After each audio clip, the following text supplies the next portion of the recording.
recovering. The worst is over, yeah.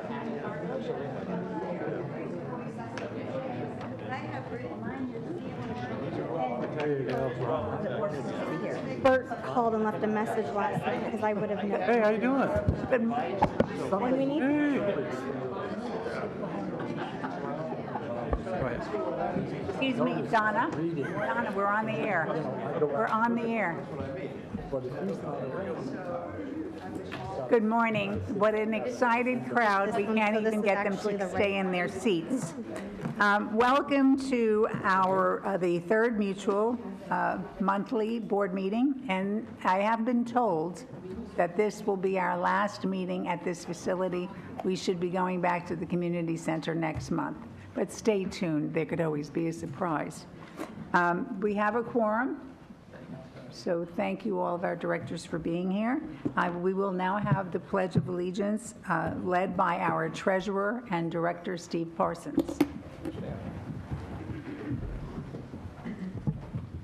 I pledge allegiance to the flag of the United States of America and to the republic for which it stands, one nation, under God, indivisible, with liberty and justice for all. If you would, please, at this time, turn off your cell phones. Thank you.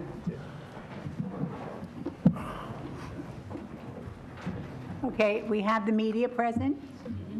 Yeah, yes? No media?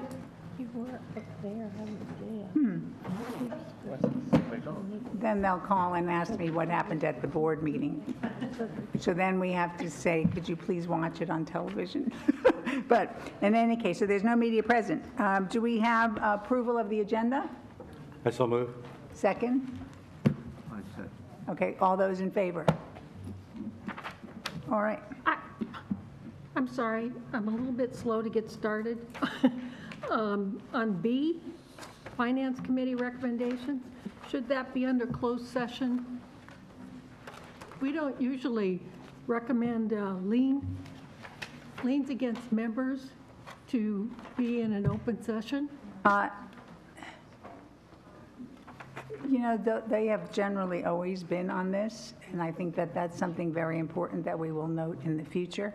Okay. So that's a very good point. But for now, do you want to move it, or could we leave it? Well, I think we should move it to closed Okay. session. So she wants to move B from the consent calendar to closed session. Okay, so we have a motion that we approved, and then Bunny raised her hand, which is a little odd. So now you have to make a motion to amend it, please. Yes. You want me to make the motion? Well, yes. Okay, I make the motion to amend the agenda to move, let's see, 7B to the closed session. Okay, do we have a second? Second. Okay, all those in favor? Okay, so we have an amended motion, and then we have to go back and vote again on, do we have to go back and vote on the original motion? Yes, okay, so all those in favor of the original motion, which has now been amended. All right, so, all right. Chair's report. We have a lot of exciting things going on, but I'll leave it up to the individual directors to tell you about it. There are a few important things, though. Every week, one of the first things I do is read the letters to the editor. That just must, I don't know why, but I do. And I just want to advise you that occasionally, and the newspaper doesn't write the letters, they just publish a lot of what they get. Occasionally there are things in there, or accusations in there that are really not true. So, and I've talked to Bert, who is a good guide on the board, and I said, well, should we respond? And the thing is we don't want to use the newspaper as a war back and forth. So on occasion, what we're going to do is if something appears that's false, we're going to comment it at the board meeting or at our Monday meeting this day, the director will report on it. So there was one thing that bothered me, and that was somebody stating that we're collecting the email lists to sell them. And that is so untrue. We're trying as hard as possible to get our email addresses to make our things more efficient so that we could let people know if there's danger, let them know if something exciting is coming up, just to give them reports. Eventually, probably what people call snail mail is going to become a thing of the past. I heard something on television that in the year 2030, people aren't going to have cars anymore. Then we won't have a parking problem, but I'm not going to worry about that now. So that's really, really important. Another thing that came up is that I believe at our last board meeting, we were talking about some parking spaces that very, very few, I think 12 of them, that had been rented out for like 30 or 40 years. And 14, thank you. They have to correct me. The thing is somebody misunderstood and thought we were now going to charge for all of the parking spaces. We were addressing 14 parking spaces, only those 14. All we ever do on the board is try to figure out how to find more parking, which we will report out later in the meeting.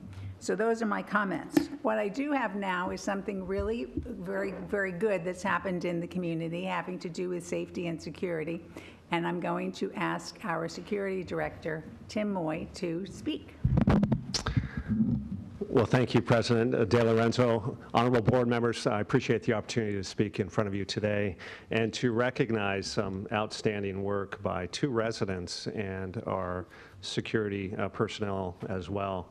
As you know, a few weeks ago, we had an individual who did trespass into our community, and he, dressed as a generic maintenance man, was supposedly soliciting some type of air conditioning service to our residents, going door to door. But unfortunately, we know that this was an imposter.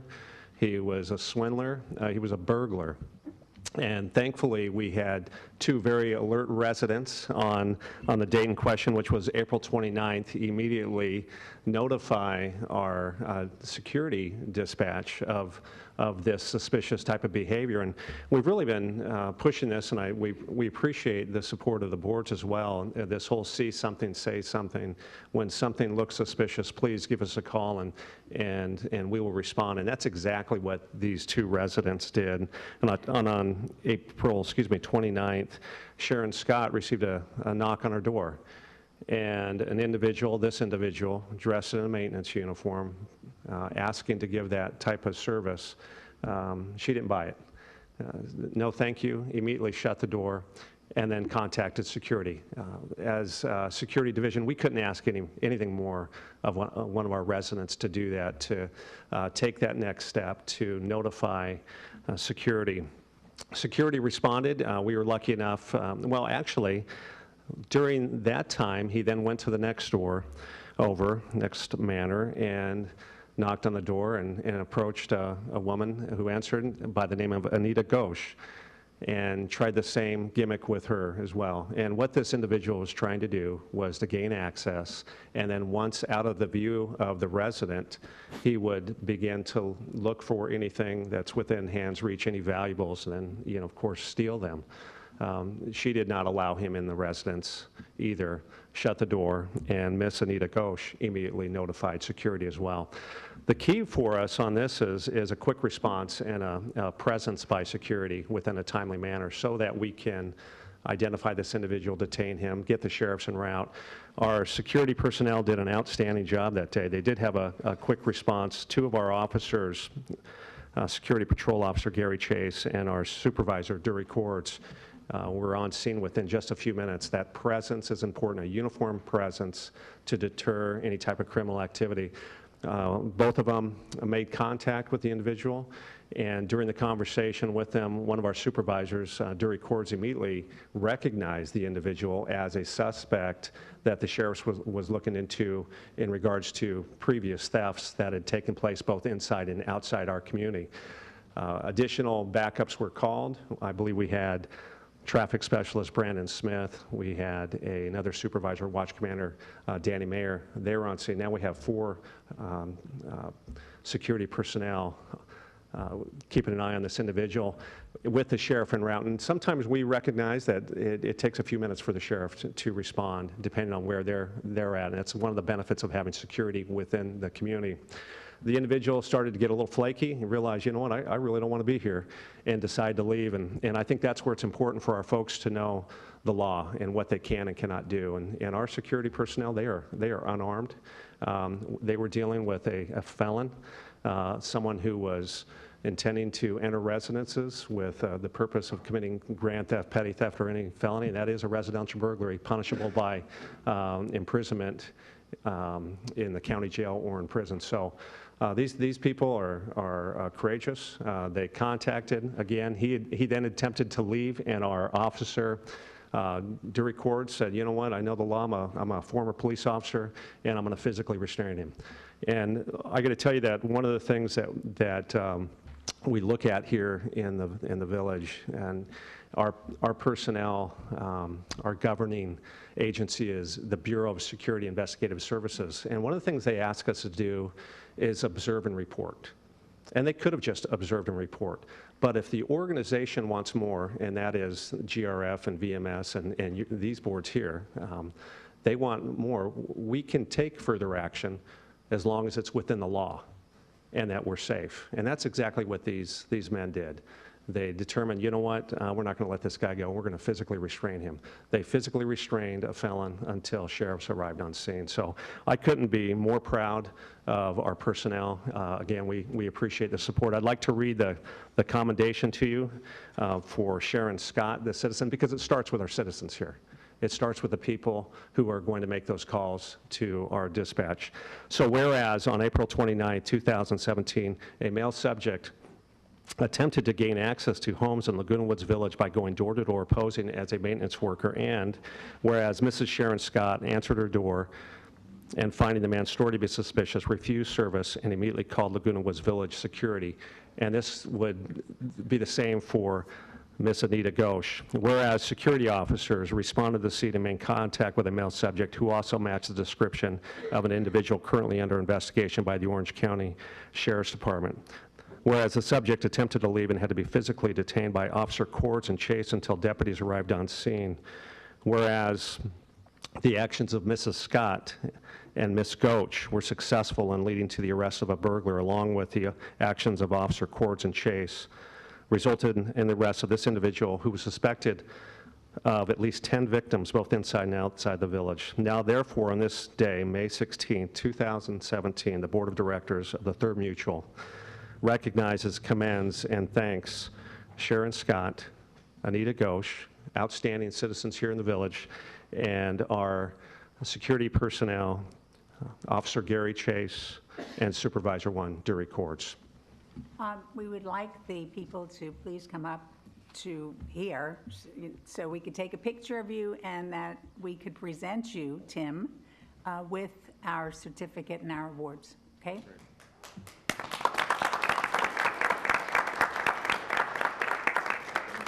So this is Miss. Miss Sharon Scott.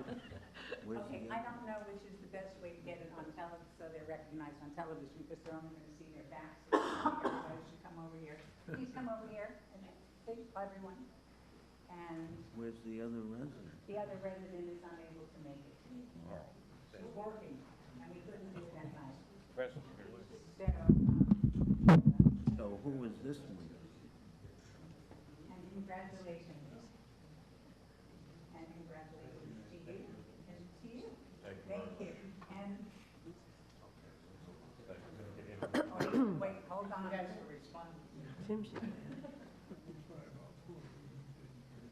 So you're holding your flag, and here you are. Which one together? Good together then. Rosemary. Rosemary. Who is she? Which one? That's Sharon Scott. Okay. Okay, we good? All right, thank you all very much. Thank you. Thank you very much. Excellent job.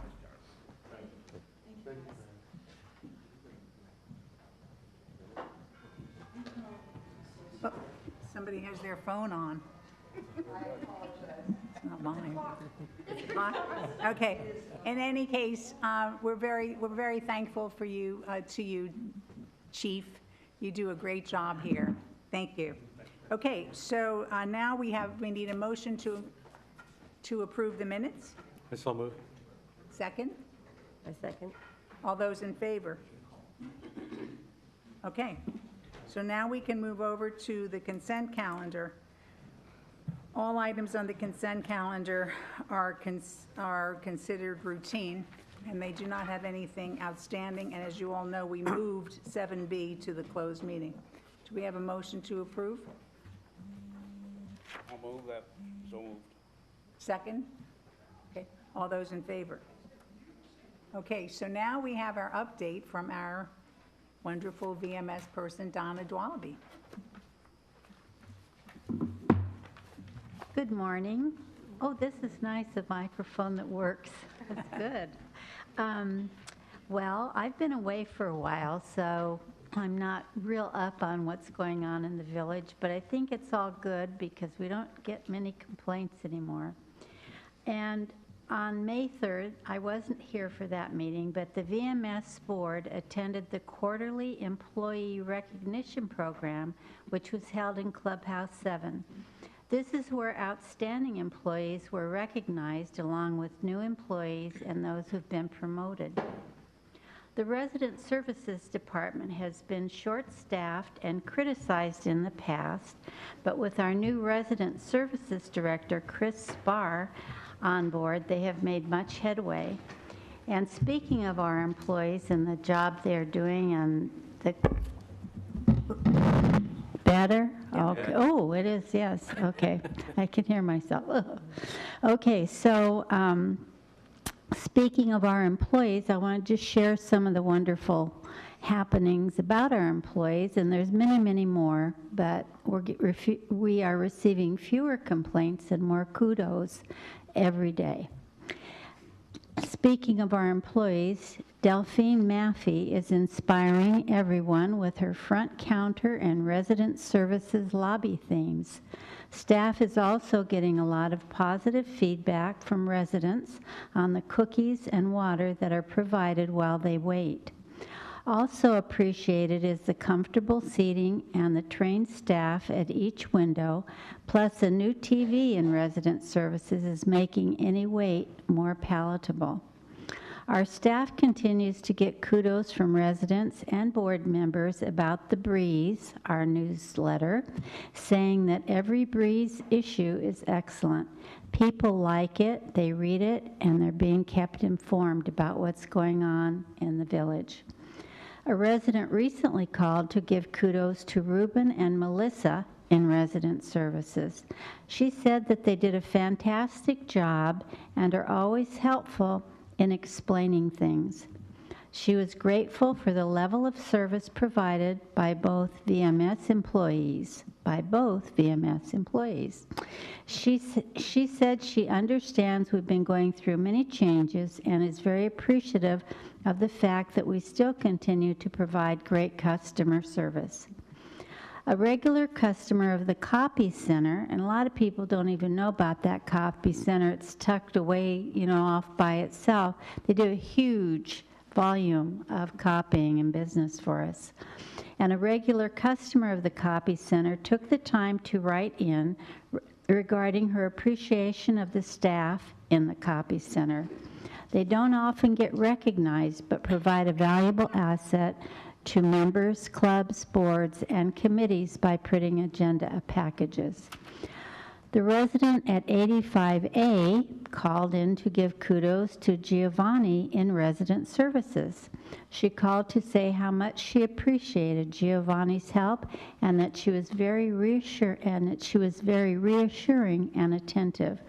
Giovanni is a new employee and a keeper.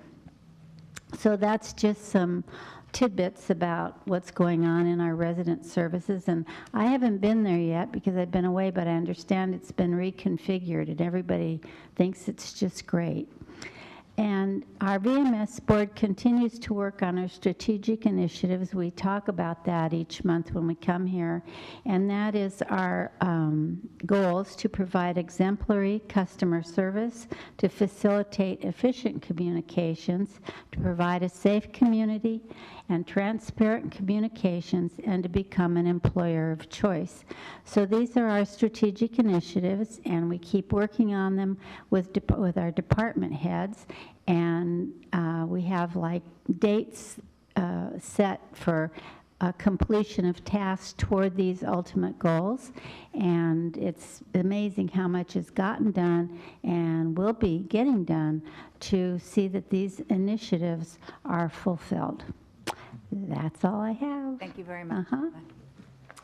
Our next report is going to be from our community manager, Lori Moss, because our CEO has the flu. Good morning, everybody. Thank you for being here. I, first of all, would like to say that the boardroom reopens with the GRF meeting on June 6, 2017. Third's meeting of June 20th will be your first meeting in the boardroom, and we're very excited. If you haven't been by to look at it, please do. It's very high tech. Today's agenda was prepared in Granicus. Thank you, Leslie. She's very excited because she said it made her job a lot easier. You'll notice that there's no more handwritten numbers on the bottom of the pages, and we are working on setting up Granicus training for the president and the secretary of each of the boards, and you'll be notified very soon.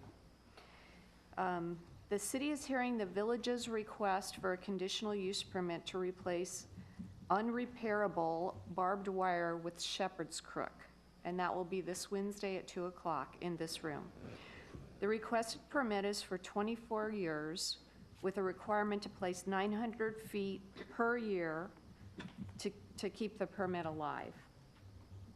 By applying for this permit, and keeping it alive each year by installing 900 feet, we are saving $4,000 a year on permit fees.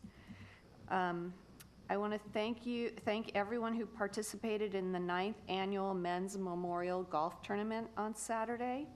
So far, $43,000 was raised, but there's more to come in, and that's being given to the Laguna Woods Foundation.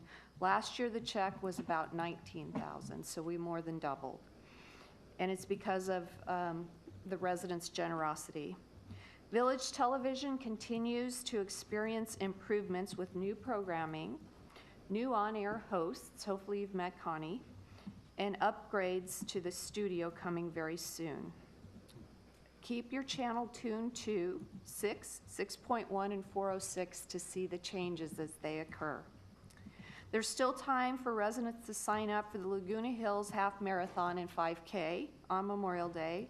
Residents get discounted registration rates. Sign up on lagunawoodsvillage.com or either at the Community Center, Fitness Center, or Clubhouse 1 in order to get the reduced rates. So that's not the only thing happening in the village on Memorial Day. Memorial Day is packed with events.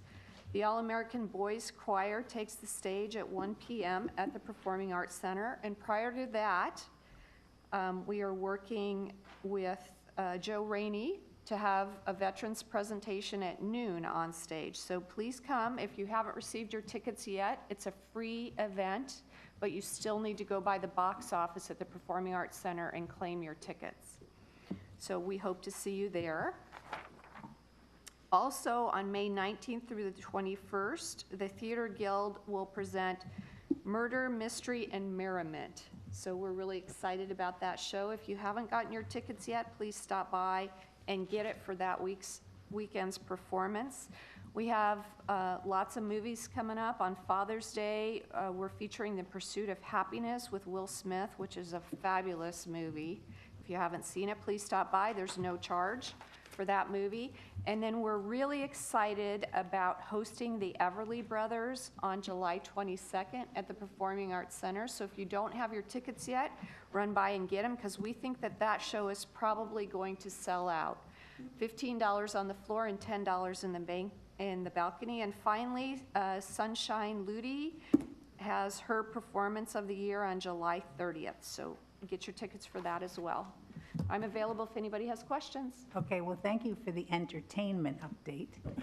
But now I have a few questions. I was told, and I didn't hear it, that a department was honored at the employee meeting. Was it specific Yes, to? yes. Because we haven't heard that. So that, I mean, Donna was so excited to be back. So could you tell us about that? So the Information Technology Department was honored at the event that Donna mentioned in Clubhouse 7, and we're very proud of them. Chuck's whole staff was there. There's probably about 10 or 11 of them. They all received proclamations and a little surprise. And just for the ongoing technology improvements that they're doing. Many of them work weekends because they have to come in and work when we're not there in order to take the systems down and not disrupt business. And so if you see one of our information technology employees, please give them kudos because they are doing a fabulous job. So, and the criteria for selecting them was? So each department, Who selected? each department is asked to select, to nominate an employee. I nominated Leslie, so Leslie was our CEO's office awardee this quarter. But we do have a new program where residents can fill out a form, thanks to your president who gave us the idea, to give kudos to staff, and we are getting several of those. So those are going to be considered when we pick our nominees for the next quarter. So they're available, where are these little? They are available at each clubhouse and at the community center. I think it's really important for us, it might not even on the board, but as residents to recognize people who do an outstanding job.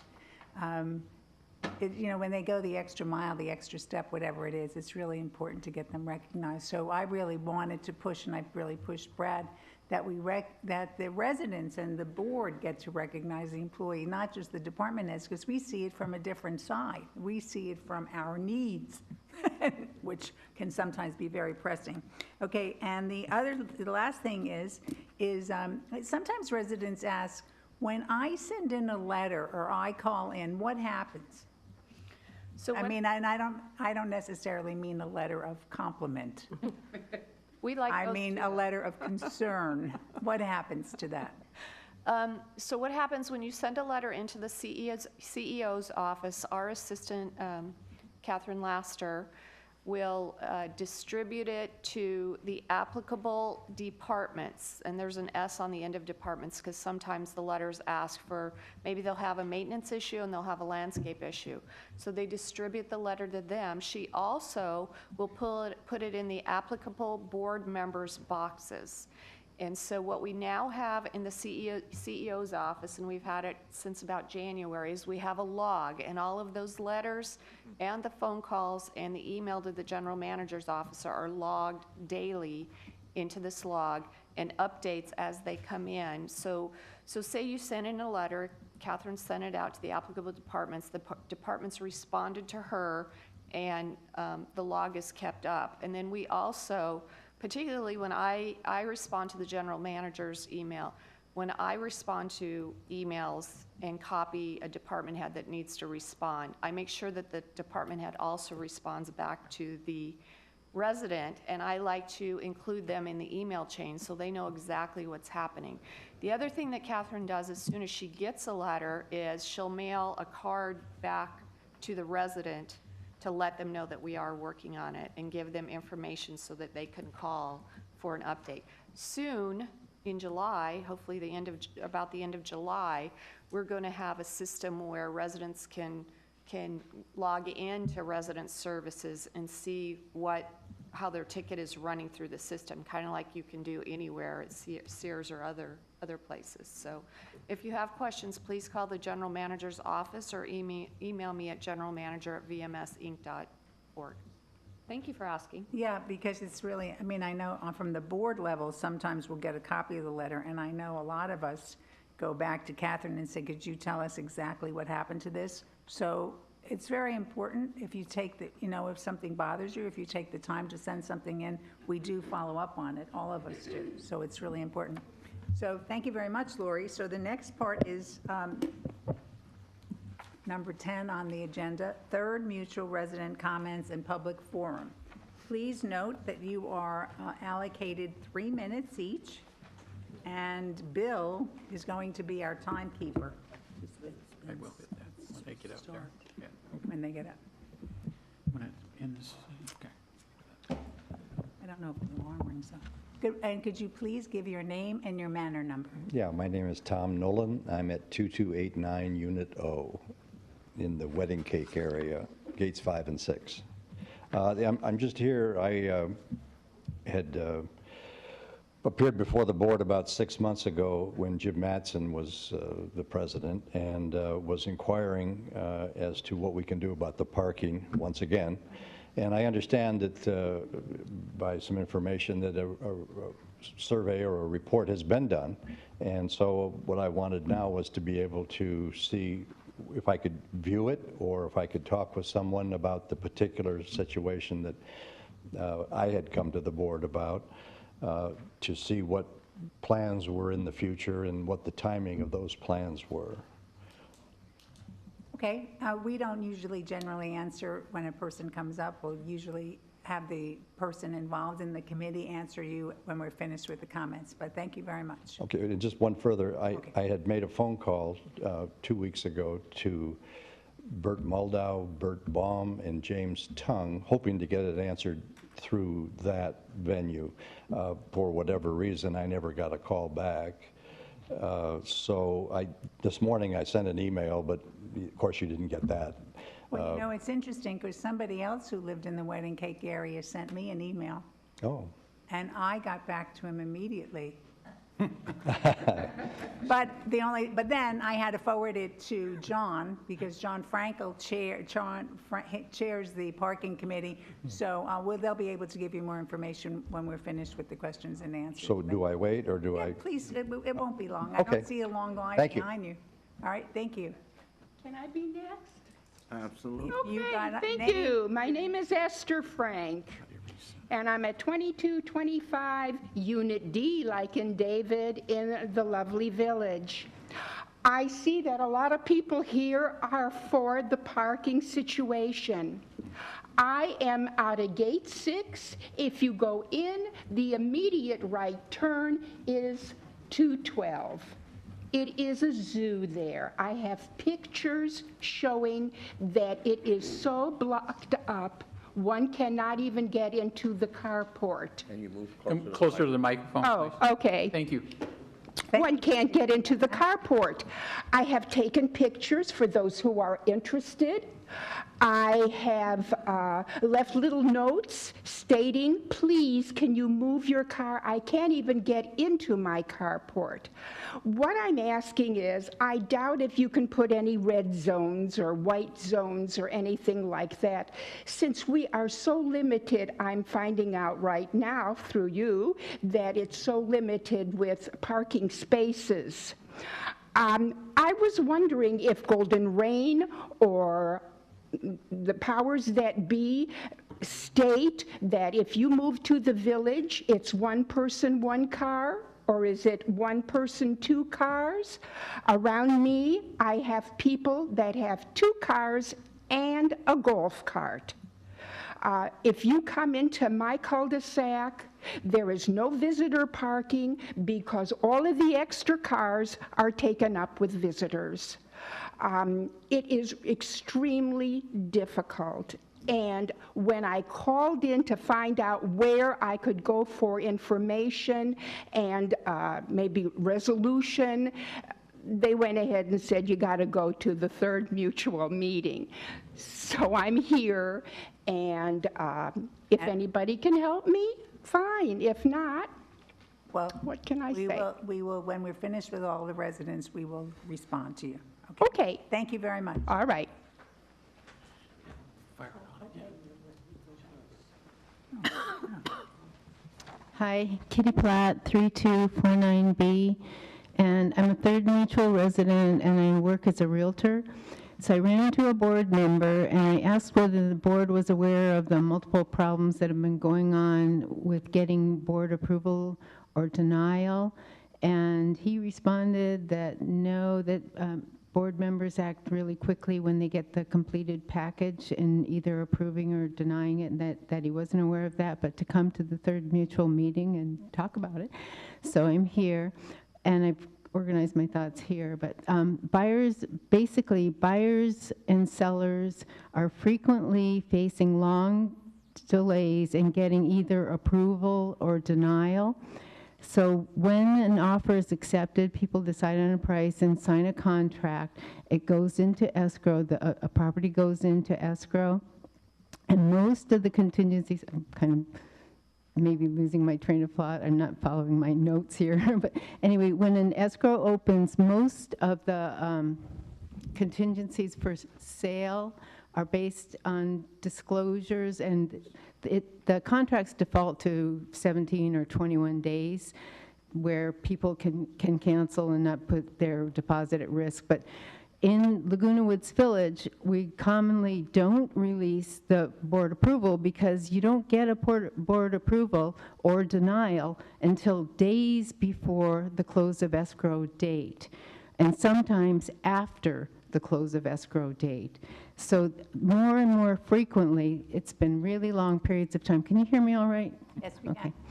Okay, I'm going to go back to my notes here. But basically, people are planning their lives around that date, the close of escrow date. The sellers are planning on moving out and getting a large sum of money on that date. So they make all kinds of plans around that. And buyers, same story. They're planning on moving in. What are they doing with the place that they're moving out of? Where's their furniture going? That type of thing. So when it's delayed, it causes major stress for both the parties receiving or not receiving a large sum of money, or the people that are going to be moving in a couple days or not moving in a couple days. So they've planned their lives around these great big major events. And the people moving in here are 55 plus, so they often have other stresses besides moving being a major stress of life, period.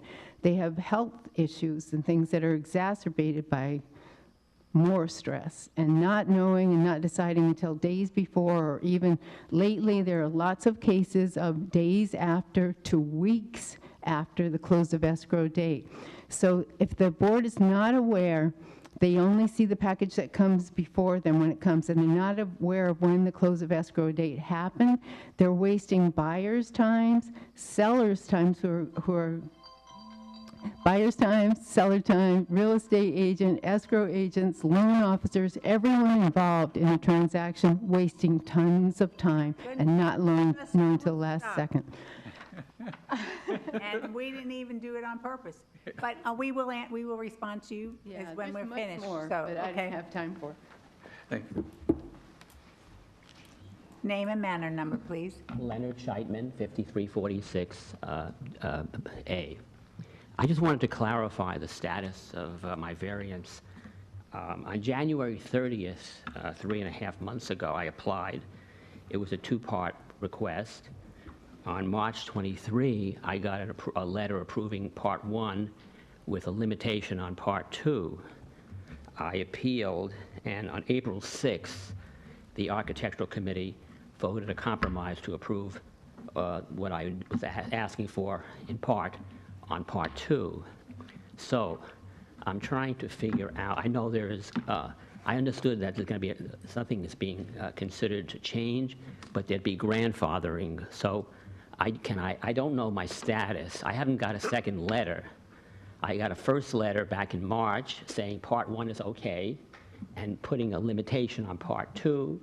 And then on April 6th, the Architectural Committee approved a compromise on Part 2, which is satisfactory to me, but I received no letter, and I don't know my status.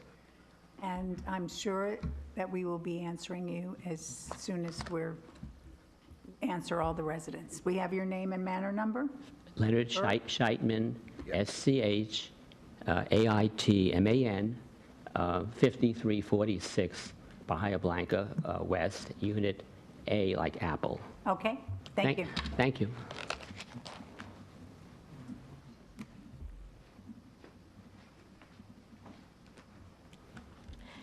Good morning. I'm Chris Collins, and I'm representing the Foundation of Laguna Woods Village, 3306 of Q. This year, the foundation of Laguna Woods Village celebrated its 20th anniversary with an open meeting on April 27th. In 20 years, the expansion of the programs and services provided to Laguna Woods residents is impressive. Here are some of the accomplishments that the foundation is celebrating. In 1997, the budget was $20,000. 20 years later, our budget has grown to $200,000 per year. Our ability to grow and provide important services to our Laguna Woods neighbors experiencing temporary financial challenges has only come about through steadily expanding partnerships with generous contributions of individuals and village clubs. And as Lori mentioned, this last weekend, the largesse of the men's golf club was really very much demonstrated in that they netted $43,000. Maybe there's more, but anyway, that is for the benefit of the Laguna Woods Foundation.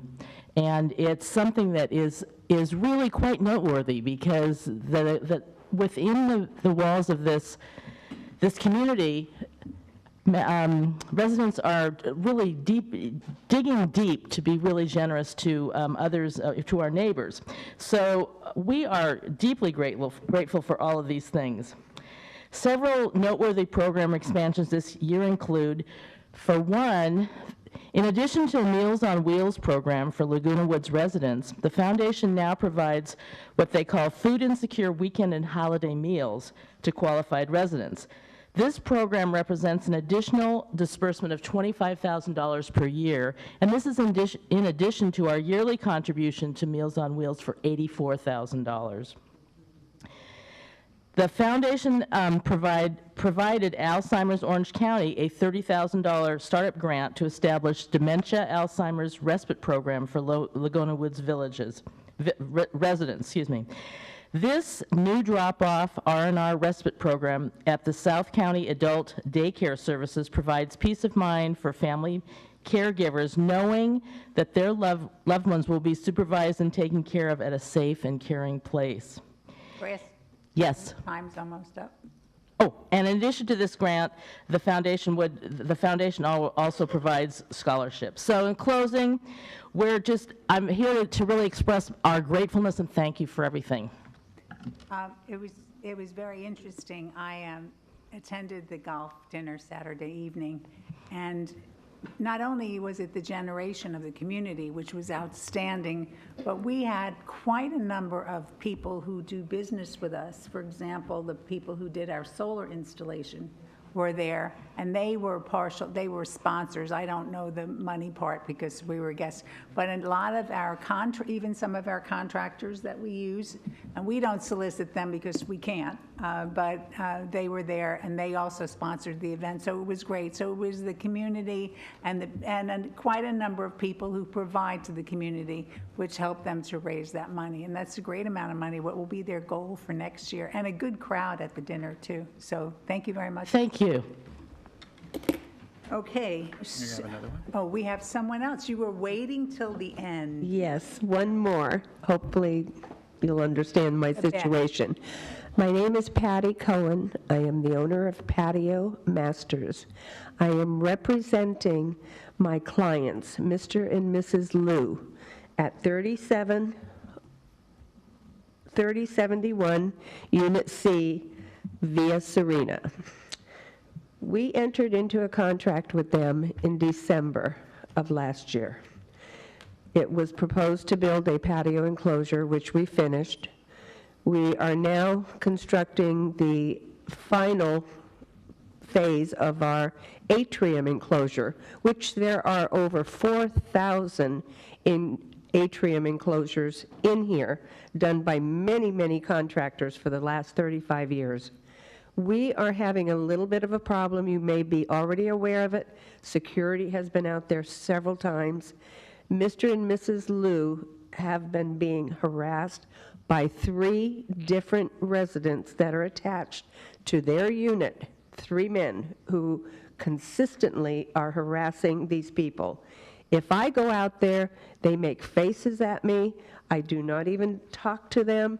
They will not let us finish the job. The man who is adjacent to the customer, Mr. and Mrs. Liu, will not allow us to finish 2.5 feet of the other side of the wall. We need to stucco it before we have any more rain, otherwise the water is going to get in there and destroy the structure. The Lius have contacted me 2 days ago and said, look, Patty, why don't you go over there, talk to this gentleman, and offer him money? I said, no, I will not do that. That is illegal. I am a very reputable licensed contractor for 35 years, and I will not offer this man any money and take any money from Mr. and Mrs. Liu. I need the board to act on this and let us get this job done, which is going to take an additional 2 to 3 days the most. These people are so distraught, they could not even be here today. They are going to sell after just moving here. They are Asian, and they feel they are being discriminated, and this must stop, and it must be taken care of immediately. Thank you. Please. All right, we will have a response. Please. Okay. The next person up, name, and we have quite a number of responses as it relates to architecture, so I'm sure that we'll have answers. Yes. Good morning, Lynn Jarrett, 40101C. I want to talk about a little bit about what the Garden Villa Association has been up to the past month. At board's request, we went out and inspected 80 of the 81 three-story buildings. We found a lot of problems. We gave our report to the board and to maintenance. It was a lot of work. We know that a lot of work needs to be done. We're asking for a lot. So we know that you're in the budget season right now. And I know what I want to say is, we know that you have the rest of the village to take care of. No, I mean the rest of Third, other than just us. But the buildings are starting to look pretty shabby in some respects, but yet you've done a lot. It just seems like we just get work done over here, and then over here work shows up to be done. So I want to mention also that, like in my building, for example, we've done over $200,000 worth of renovations, our residents, in the past 7 months. It's a lot of renovations. So that's one building out of 81 doing these renovations. So people are putting a lot of money into them. So I'm just asking you for your help in helping us keep them going, because there's a lot of other things just other than the residence units. So I really appreciate all the work you do, because I know you have a lot on your plate. And I thank you so much. And just keep up the good work and keep us in mind, and thank you very much. Thank you, Lynn.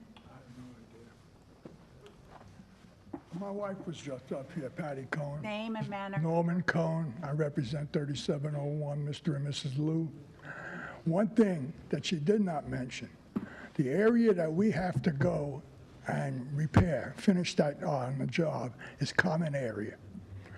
We're getting answers to the common area that is not totally common area. Somebody said to somebody else that the slab is not common. Of course it's common area. Anything outside the drywall of any building is common area. There is nobody who has this problem before. Like Patty said, at least 500, maybe 1,000, 1,500 of these jobs have been done. There is no reason why the board cannot speak to these people and let them know that we have to finish the job. We've been here for 25 years. We do very good work, and we really didn't need all of this. Unfortunately, we took care of Mr. and Mrs. Liu through this whole thing. They really suffered with this job. Thank you. Please come up. And your name and manor number, please. I'm Stephen Dworet, manor number 3071D, and I'm the person that's being referred to by these contractors. And I did put a letter in the board's mailboxes. I don't know if everybody received it. And I appeared before the Architectural Committee on May 4th. There's two different stories here. I've heard that they've been harassed, the contractors, and not by me, but I've heard that there've been altercations, there's been words said, names called by, when they did the front patio, not the atrium, but when they did the front patio, they swept debris into the lawns, metal debris, plastic debris, and the neighbors complained, rightfully so. They didn't want animals ingesting some of this debris and being injured. And then they got into a shouting match with the other neighbors. That's hearsay. I wasn't part of that. But what I am part of, and I showed this to the architectural committee, this is what my atrium looked like before. It was open, light was coming in, it was airy, and now there's an enclosure that's blocking the light coming into my property, and I'm upset about it, and I don't think it's right. There's been no awareness. I know we have an awareness forum. I'm not sure of the rules and regulations, but nobody made me aware that this was going to happen. I woke up one morning with loud banging next door. That's the first I heard about it. The next thing I hear, this gentleman, the supposed contractor, comes over and says, "We're coming onto your property to do the stucco." He didn't ask me. He just told me what he was doing. And that's when I went to the compliance department, I went to the architectural committee, and I protested because I think I have a right. I bought this house with this opening. That's the way it was designed by the architects, and now it's being taken away from me. It's affecting my value, it's affecting my enjoyment of my property. I don't think it's right. Thank you. Excuse me, we don't have conversations in here, so you've already been up to the microphone. The basic thing is we take all this information, and perhaps I'm going to ask the directors to respond as best they could, but some things have to be moved to a side meeting, which might be the case for this particular thing, so we certainly don't want arguing on television, but we want it will be taken care of. I mean, the thing is, excuse me. All right, we're not having a debate here, okay? So what we have to do now is we have to respond to comments that are made by the residents. The first one I'm going to take because Bert and John are getting ready for their comments. So Kathy Platt, on the board, we have a guardian of the forms. We have a box in our director's office, and if they ever get high, Bill calls us all and says, "You better get in there and sign these forms." So the board does not delay on signing. If they're in there, we get them signed. And if we have a question, we ask. And they developed, a little form. We get it right back. We want an answer. If we need more help, we'll get Brad involved. So the forms or the paperwork is not being delayed by the board at all. So we will take your information from here and we will talk to Brad and see what he could do about what's going on and expediting. And if we have any other questions, I know that we know how to contact you. But we want the people to be able to sell their homes. We're very careful with denials, and we want people to sell, to be able to sell their homes. So, it's important. It keeps the community alive, and our sales are up, are steady. So, if we have any questions, we will get to you, but it's not the board that's sitting on it, because Bill won't let us. Okay, so that's my answer. Who wants to go first? Bert, do you want to go first? All right, Bert will be addressing things that have to do with architecture. First, to respond to Leonard, our problem is one where we have recently been threatened with lawsuits because of giving away common area. Now, they've got to understand, your patio, which exists today, is exclusive common area. It's exclusive for your use. But beyond the bounds of that exclusive common area belongs to the community as a whole. And if you look at the CC&Rs will tell you that you need to get 67% of the residents of the community to approve your use of that common area. And this is what we're up against right now. We are talking to our lawyer. We are also looking at revising the CC&Rs, okay, but I don't know how long that's going to take. But we are trying to avert lawsuits if we can. And that is probably you're not the only one being held up, by the way. There are several other locations that are also being held up because they are trying to extend out to common area. And from the committee standpoint, we have looked at them and we said, We don't see any reason why we would not allow this. I mean, there are areas where neighbors do not object, the neighbors don't even see the area, and nobody actually has a view of the area. Yet, you know, we are exposed. So that's where we are today. And we're trying to get the lawyer to provide us with a solution to this problem. So that's where we are right now. We're holding up anything that involves the use of common area. Okay? The best I can describe it. So, again, We're not, we don't have an exchange in this room. After this, we can set up a meeting with Bert. You could set a meeting with architecture. You could set up a meeting with me and Bert, with Bert and me, whatever, and we will try to get the answers. The basic thing is we cannot, even if common area was given away freely in the past, that doesn't mean that we can or should continue to do that.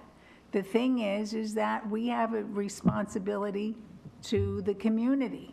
So if we give it away and people are complaining and we're spending hundreds of thousands of dollars, and I mean hundreds, on lawsuits because people are saying you shouldn't do it, so we just have to be really, really careful. And that's what we're really trying to work on. I mean, I almost feel like we have like a full-time job working with our attorney to try to solve things. And we want the residents to be happy, but we don't want other residents to not be happy. So anything that has to be addressed in this meeting, I'm sure Bert will be happy to take care of it with anyone of the board who he wants to work with him. Okay? okay. Now, with regard to the Lous, I sympathize with them, but I also sympathize with Stephen's position. When I took over as committee chair, I learned that in the past, there was a habit of approving, in fact, what you're doing, Patty, is a standard in the community. It is a standard. Exactly. But staff took this to mean that they didn't have to send out neighbor awareness forms. Correct. Okay. Well, when we came in, now created the architecture committee, you know, we recognize that that is not right. That neighbor awareness forms need to be used even if in the past it had been a standard. And this is an example. I mean, you can see the difference between the way the unit in 71C looked before and the way it looked now. It is a tremendous blockage. And it affects the value of his property. Okay. Secondly, not a discussion. Secondly, the comment that this is common area is not true. It is exclusive common area, not common area, and there is a difference. It is exclusive for the use of Unit C. Okay, if he says you cannot come on my property, then he is perfectly within his rights. So I don't know, you know, and I think from that standpoint, I think you got to work out between you. I don't think this is a matter now that the board can step in and do. This is an issue between two neighbors. And I think, you know, if you sat down and discussed this, I think you can probably come to some agreement.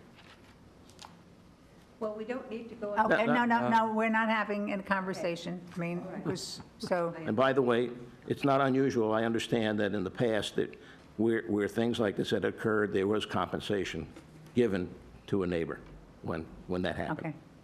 Is that it, Bert? Yep, that's it. And I believe, and please correct me if I'm wrong, the next biggest issue is parking. And I'm almost thinking, John, and you could talk, is maybe we should have a, I don't want to say a town hall for parking, but maybe we should just have a big parking meeting where we ask people to come and tell us their big concerns. I don't know, that's up to the parking committee, but, okay, so, John. One further comment with regard to exclusive use and neighbor awareness forms. Yes, we now require neighbor awareness forms, but we should let you know that we are interested in objections, but that does not necessarily mean that the approval will not be, or the improvement will not be approved, but it will be taken under consideration. Now, with regard to parking, let's see, Tom. We hired a consultant, Urban Crossroads, and we evaluated the entire Third Mutual area. And we colored the areas red when there was shortage of parking between 3 and 400%, and orange when it was between 2 and 300%. And we have approved what we call red curb reset, which means we're going to take the red curb out in the orange and the red areas, and we believe we'll achieve perhaps 700 additional parking spaces. I would recommend, Laurie, that Tom contact you and have an opportunity to review the map book, which shows the recommendations by the consultant, Urban Crossroads. I don't know how to make that available to him, but I'm sure that you can find a way to make that happen to him. Esther, with regard to the decal rules, yeah, basically, it's based on the number of bedrooms in your unit. 2 bedrooms get 2 decals, and 3 bedrooms get 3 decals. But if you want a further detail of that, Lori can help you understand exactly how the decal rule works. Can I make the Yes. So, thank you, John. I just want to say that I think it was in 2 issues ago of the Breeze. John wrote an article about the whole parking situation and what the rationale was. And Urban Crossroads did an analysis of parking in Third Mutual, and we selected areas where there were 4 times the number of cars than there were parking spaces, according to their analysis. And those are the areas that will be tackled first.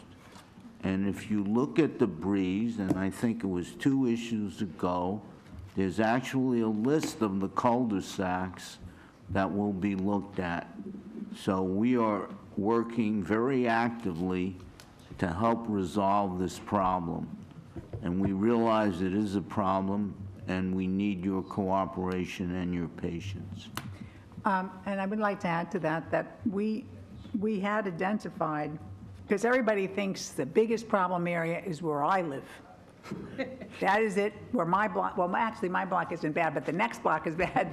And I know that we have identified that wedding cake area as one of the first areas to look at. I have not heard about, and we appreciate it, I'm sorry. What area did you? Esther. Near Gate 6. 212, I wrote down 212, near Gate 6. So that's a new area that has been, so I could rest assured that we'll be saying, we have to look at this book to see what they have. So, but they have identified the areas that are most challenging.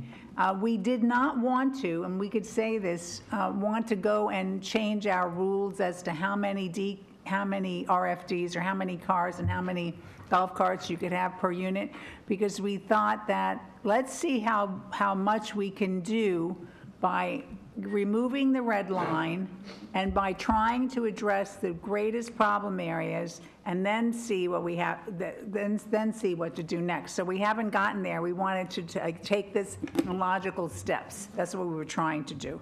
So, but this is one of the first times, and I have to say this honestly, that the boards have done something that's active about with this red line information, that hasn't been done in the past. So I'm really excited about that. Yes, Bert? Yeah, it actually is in the report for M&C, but there is a statement of work that went out, and bids have been received from 3 companies for removal of these red lines. Okay, we're hung up a little bit now because we don't know whether or not there's lead in the paint on those curbs.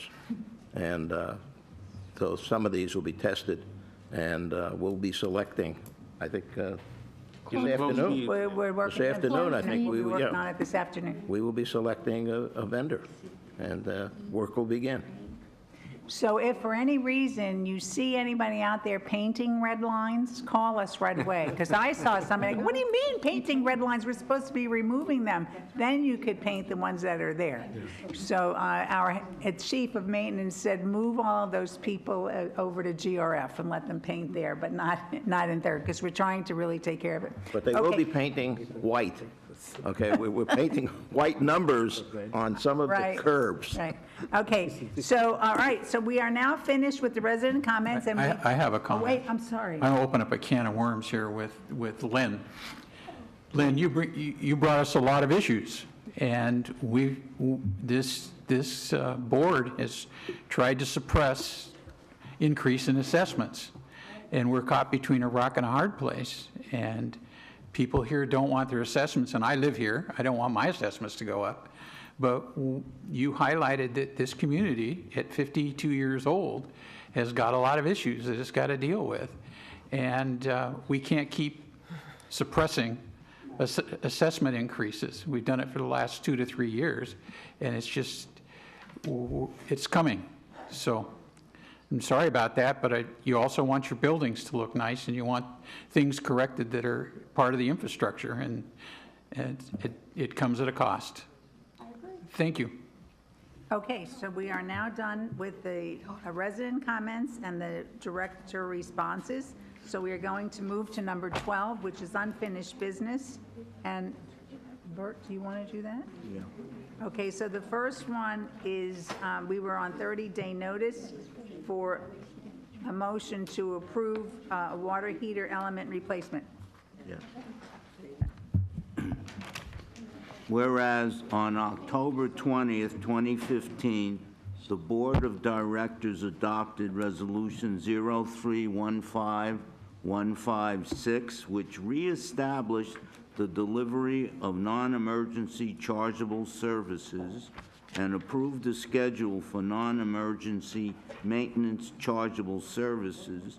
And whereas the service call charge for all maintenance chargeable services was increased to $25, and whereas the board established a $25 permit processing fee for work that requires a City of Laguna Woods building permit if VMS pulls the permit, and whereas the board approved a $15 service charge to be charged when the mutual member or representative is not home for a scheduled appointment and fails to cancel in advance, and whereas on July 21st, 2015, the Board of Directors approved amending the schedule for non-emergency maintenance chargeable services to include the replacement of Manor low-flow toilets. Whereas on March 21st, 2017, the Board of Directors approved amending the schedule for non-emergency maintenance chargeable services to include water heater maintenance and element replacement. Now therefore be it resolved, I think that date has to be changed to today, May 16th, 2017, that the Board of Directors hereby approves the attached new schedule for non-emergency maintenance chargeable services, and resolve further that the service call charge for all maintenance chargeable services shall remain $25, and resolve further the $25 permit processing fee for work that requires a City of Laguna Woods building permit if VMS pulls the permit shall remain in effect. Resolve further the $15 service charge for when the mutual member or representative is not home for a scheduled appointment and fails to cancel in advance shall remain in effect, and resolve further, so should the mutual member not be notified of a scheduled appointment change or the technician does not make the scheduled appointment, the subsequent scheduled appointment will be at no charge to the mutual member, and resolve further that Resolution 0315156, adopted October 20th, 2015, is hereby superseded and canceled, and resolve further that the officers and agents of this corporation are hereby authorized on behalf of the corporation to carry out the purpose of this resolution. I move. Second. All those in favor? Okay, next. B. This is 12B. Whereas Third Laguna Hills Mutual desires to strengthen delinquency collection procedures, and whereas the collection and lien enforcement policy and procedures for assessment delinquencies states, quote, failure to pay the assessments or failure to pay interest, a late fee, and/or administrative collection fee may also result in suspension of membership in and the ability to use the facilities or services provided by the Golden Rain Foundation of Laguna Woods or by this mutual, end quote. And whereas the GRF Board adopted Resolution 901509, which authorizes GRF at the request of the mutual to take disciplinary or suspension action against a mutual member, which includes but is not limited to the suspension of the mutual member's right to use the cable TV system. And now therefore be it resolved on May 16, 2017, that the Board of Directors hereby approves deactivation of cable service at a delinquent member's unit when a member becomes 60 days delinquent on assessments, fines, fees, or chargeable services, currently or hereafter, except when a member's payment plan is approved by the board and remains current. And resolve further that Resolution 0315100, adopted July 21st, 2015, is hereby superseded and canceled. And resolve further that the officers and agents of this corporation are hereby authorized on behalf of the corporation to carry out the purposes of this resolution. I move. Second. Okay, I have a question. So I could ask that because we have a motion and a second. So does this only relate to the deactivation of the cable? Because in the second whereas, it says the ability to use the facilities and services.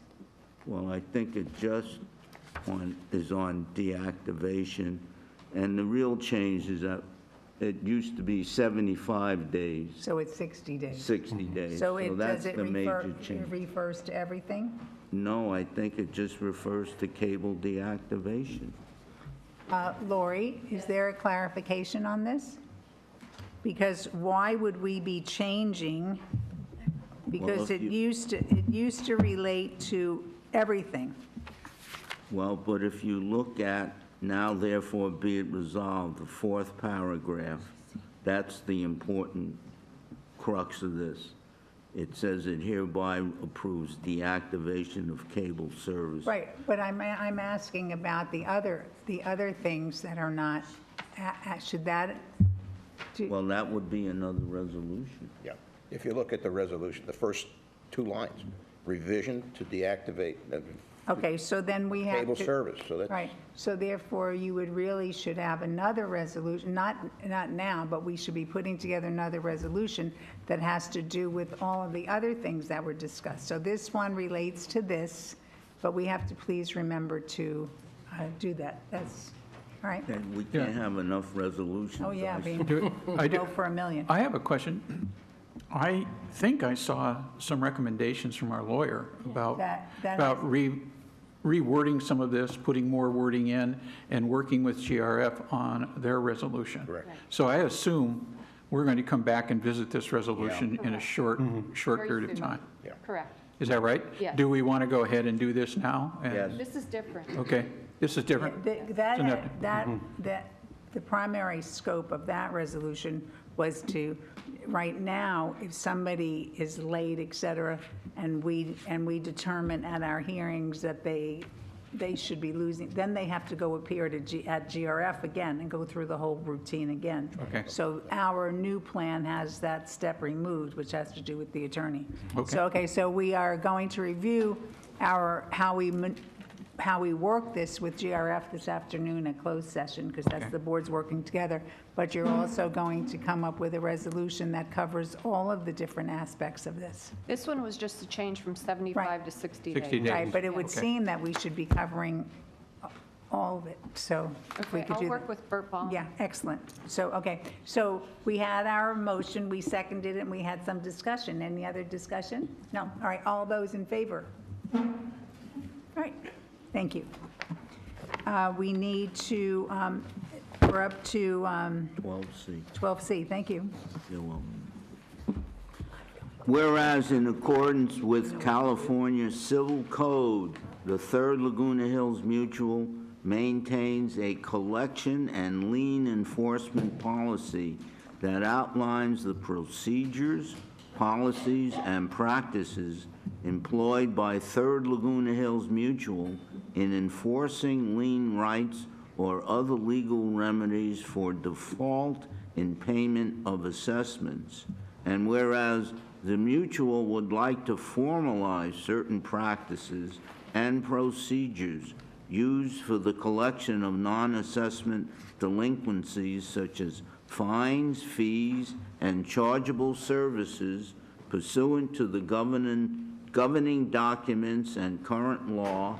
Therefore, be it resolved now, May 16th, 2017, that the Board of Directors hereby adopts a revised 2017 Third Laguna Hills Mutual collection and lien enforcement policy as attached to the official minutes of this meeting, and resolve further that the officers and agents of this corporation are hereby authorized on behalf of the corporation to carry out the purpose of this resolution. I move. We have a motion. Do I have a second? We have a second? Any discussion? Let's have a vote. Oh, discussion, Lou. It says that this is attached, and it is not. So, It would We be have a attached copy? to the minutes, is what it says. Attached to the minutes, so in my area, it'll be attached. the official minutes of this meeting, Right. official minutes of this meeting has not yet been written. Right, It will be. that is correct. It will be, and then it will be attached in the minutes. But it's in the minutes from last meeting And it's in the minutes from the last, that you from, just approved. Okay. Is that going to satisfy your? Well, I would have liked to have seen it. Yeah, I understand. Yeah. Do people want to vote on this then? Yeah. All in favor? I mean, I've seen it. Yeah.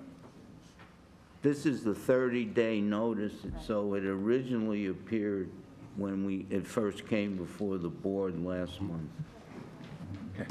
So it's just a technicality. It's a at this point. technicality. So it actually would appear in the agenda for the last board meeting, too. So, moving on. Did we vote on that? Yeah, we did. You didn't vote. Would you like to vote? Abstain, no, or yes? 9-0. Okay. All right. Did you vote, Bill? I decided since I was acting chair that I wouldn't vote. Chairman. Okay, so it's 8-0. Right. Okay, moving on to 12D, Resolution 03-17-XXX.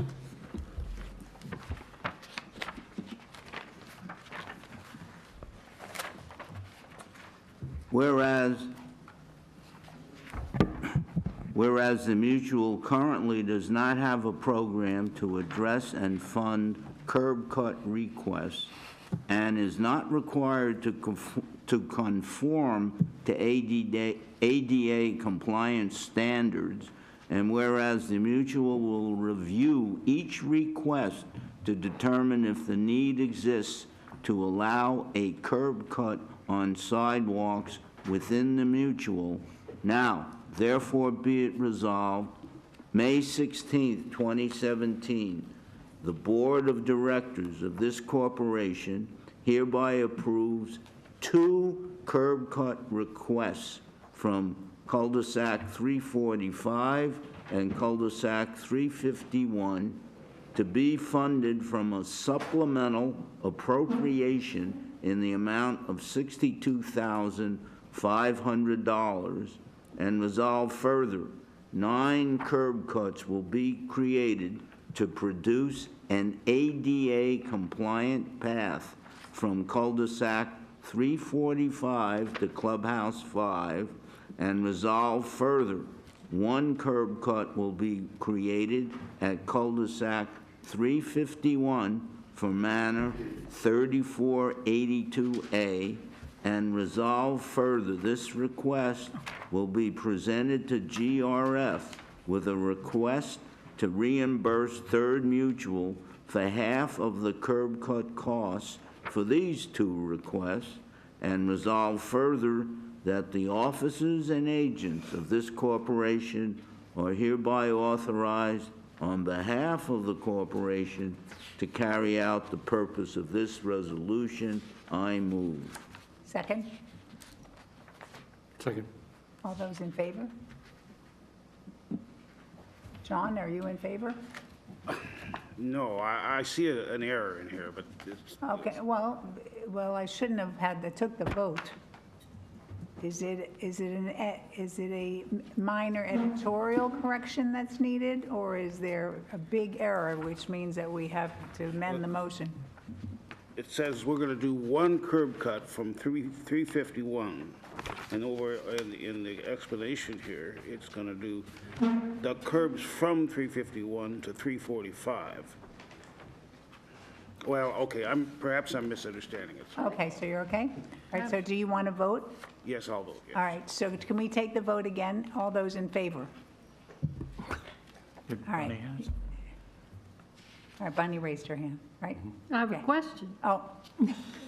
Okay, can we ask the I questions think we before I vote take and the then vote? ask questions, right? No, as soon as we make the motion and second the motion, that is the time to ask questions. After we take the motion. Just the motion, not the vote, because questions might impact, questions and answers could impact how you vote. Okay. My So- question is these estimates, is this based upon an outside contractor doing the work? Or is this going to be done in-house? My understanding, it's going to be an outside contractor. Yeah, So it will be. the basic thing is then we would have to approve the contract.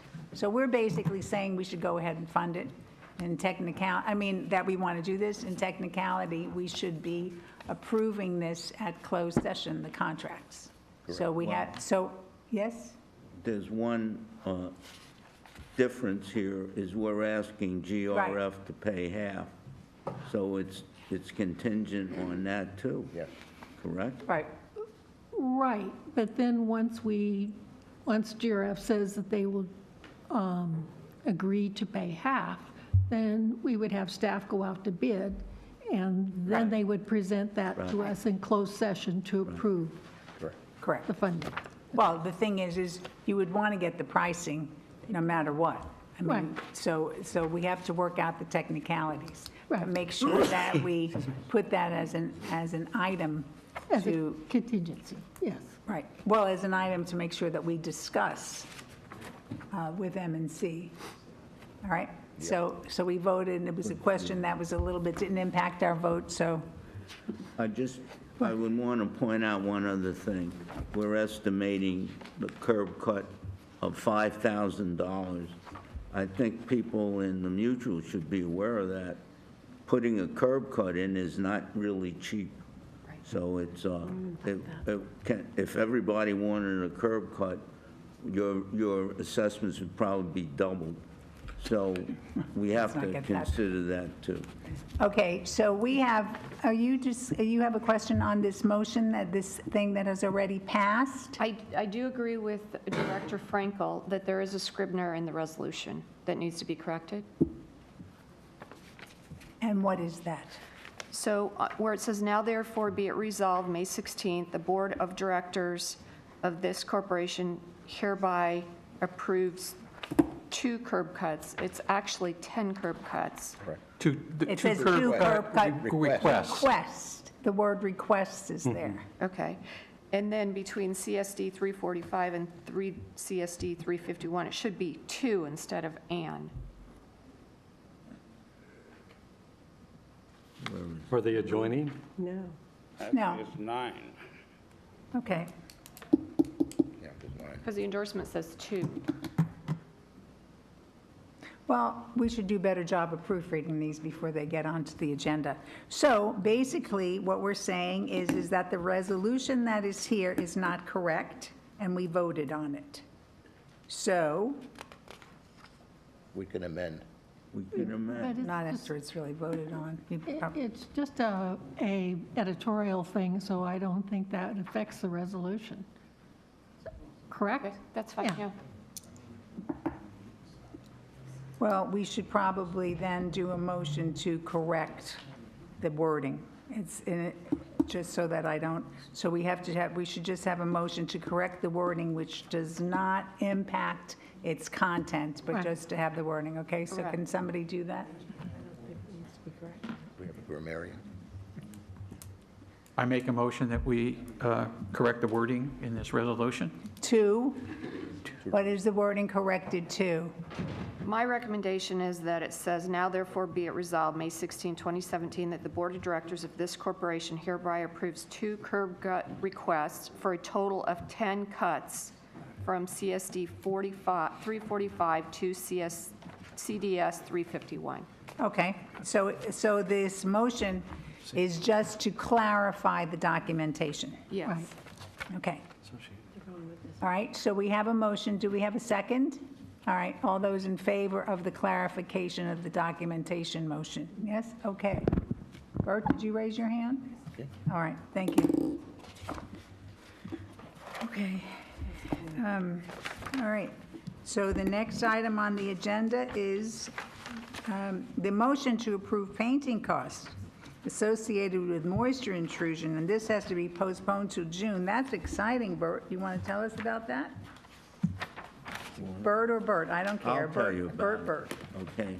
We have had a lot of residents protesting to us that if there is moisture intrusion in their manor, and it is not their responsibility, it is a result, say, of a leaking pipe within the wall, which is the mutual's responsibility, and then mutual will come in and repair any damage, say, to the wall board, et cetera, and they will put in new wall board, but they don't paint it.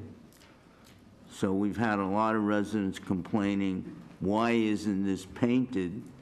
And we've listened to them. So the point of this resolution is, we'll paint it, you supply the paint. There are just too many shades out there. So that's the whole focus of this resolution. We've listened to these complaints, we've listened to what you've said, and we're fixing it. And we on the board found it seems like it was so unreasonable. Here you are, a poor innocent resident, and one of our pipes bursts, and we go in there and we fix the wall and whatever, and then we say to you, okay, you poor innocent resident, you didn't do anything, but now you have to get it painted. And it bothered us. It bothered us that that's what was being done, right? So, we have to have a motion, and then you can make a comment. Okay. So, do we have a motion for this? Do I we have to have a have to read motion? it. Oh, we have to read it, okay. We're I'm going sorry. to table it till My June, gosh. Whereas presently, the mutual pays the insurance, wait. Whereas, I'm sorry, whereas board members have received numerous complaints from member owners regarding costs associated with painting over repairs from moisture intrusion events that are the responsibility of the mutual, and whereas presently the mutual pays the insurance deductible when the source of the damage is exterior to the manor, and whereas Article 13, Section 3 of the mutual CC&Rs specifically state that any restoration and repair of a damaged unit shall be made by the owner at the owner's expense, and whereas the mutual will provide painting over walls that are repaired from moisture intrusion events where the mutual is responsible for repairs to the common area, the owner member will be responsible for providing the paint product. Now, therefore be it resolved, May 16th, 2017, that the Board of Directors of this corporation hereby approves the restoration policy as attached to the official minutes of the corporation, and resolve further Resolution 030340, adopted May 20th, 2003, is hereby rescinded and canceled, and resolve further Resolution 030536, adopted November 15th, 2005, is hereby superseded and canceled. Resolve further that the officers and agents of this corporation are hereby authorized on behalf of the corporation to carry out the purpose of this resolution. I move. Okay, and this has to be postponed till our June meeting, the 30-day notification, which is June 21st. Right. Okay. Okay. So we don't make a motion on it, Do we have a correct? second? Wait. We don't need to vote on it. All right, we're not making a motion because we're not going to vote on it. We have to wait until 30 days. But if you want to say something about I it, do. please do. Okay.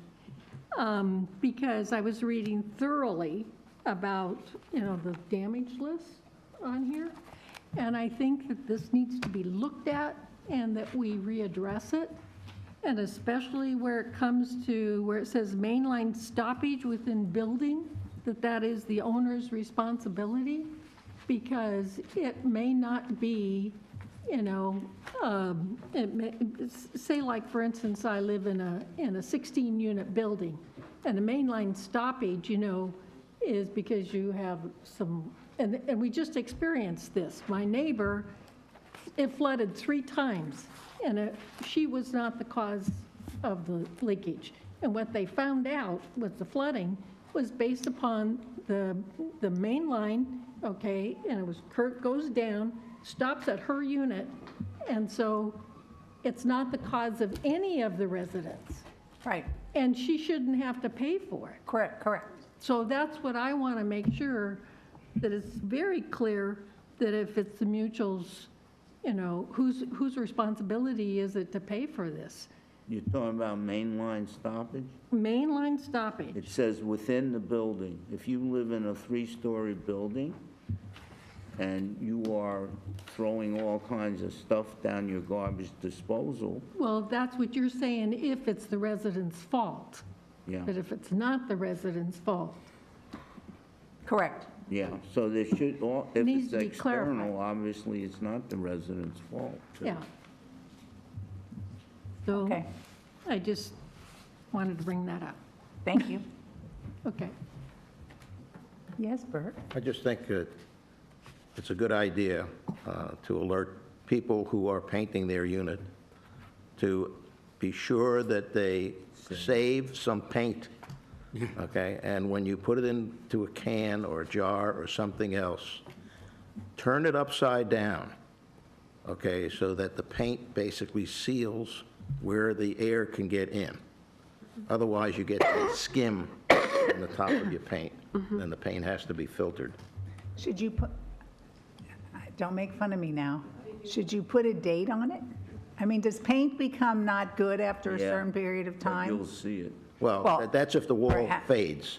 The other alternative, if you do have it has faded, and therefore the paint will not match. Correct. Is to take a sample of the wall, a little piece, and go over to Home Depot and have them match it. Yeah. Now, how it's, I don't want to be hilarious now because we're going to be here all day, but how do you take a sample of the wall? Just take a little piece. Yeah. Chip. With a, Chip. with a razor blade. With a razor blade, okay. Yeah. I was going to say when it's like, You all right, thank you. Some of us are more You house do it in an unobtrusive manner. spot. Okay, thank you. All I right, have one question related to this. We talk about cost. We don't know what it would cost us if we do all this painting, do we? Have we ever seen a cost? Ernesto reviewed this with us. Did he give you a cost? I heard an approximation of $80,000. Okay, because there's nowhere mentioned. Okay, That's thank an approximation. you. Yeah. If everybody. you're right. If everybody who had a leak and who had anything wanted us to paint it. Yeah. That's how much it would be in labor. Labor. And some people don't want it. Okay, all right, so in any case, so we are now up to F. You're going to do a vote on the first reading? No, we don't, we said we don't have to vote on it because we do the 30 days. Yeah, but we always vote before we do the 30 days for the first You reading. just said that we didn't. No, we have to vote that we are deferring it. Okay, You could All right. vote next time. That's a motion. we will have to make a motion that we are going to defer this until June 21st, or can somebody please make that motion? I so move. You move that, we defer We it. defer this for 30-day notification. Okay, seconded by Susie. All right, all those in favor? Okay, thank you. Thank you, Leslie. All right, the next item is a motion to approve a supplemental appropriation for Garden Villa Breezeway recessed areas. Whereas the Mutual currently has an annual program to water test, seal, and replace the indoor-outdoor green synthetic carpeting in the 2-inch recessed areas at Garden Villa buildings, and whereas the Mutual has created an outdoor space that is aesthetically pleasing and available for residents' use. Now, therefore be it resolved, May 16th, 2017, the Board of Directors of this corporation hereby approves removal of the indoor-outdoor green synthetic carpeting to be replaced with lightweight concrete to match the existing walkway concrete surface with a supplemental appropriation not to exceed $150,000. And resolve further, maintenance will occur every 5 years along with the existing walkway concrete on the top coat program, and resolve further that the officers and agents of this corporation are hereby authorized on behalf of the corporation to carry out the purpose of this resolution. I move. Okay, do we have a motion? He moved. He moved. Oh, I'm sorry, do we have a second? I'll second. Okay, questions. I have a few questions. According to the meeting, we were not removing all of the indoor-outdoor green synthetic carpeting. That's, But it sounds like, no, if you were to go to one place, we weren't removing it all. We were removing it in certain sections because the green was supposed to be left in certain sections. So this sounds like you're removing the green synthetic carpeting. So it has, it has to say select areas, or it has to say have a map or something like that to clarify it. And the other thing is that We also said that it was going to be a raised surface, which I think should be listed in here, because remember, they were going to replace it but raise it up so it was level. Yeah. And it doesn't say that. And the last thing is not to exceed $150,000 is just a part of the project, By the way, it does say, it says that it's, to match. yes, to match. To match does, I thought match meant the color. No, it matches the surface.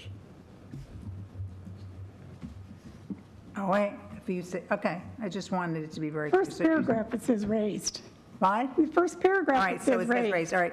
But the $150,000 was just what we were going to do for this year. So that has to be, that has to be fixed That and should be clarified. put in there in some way.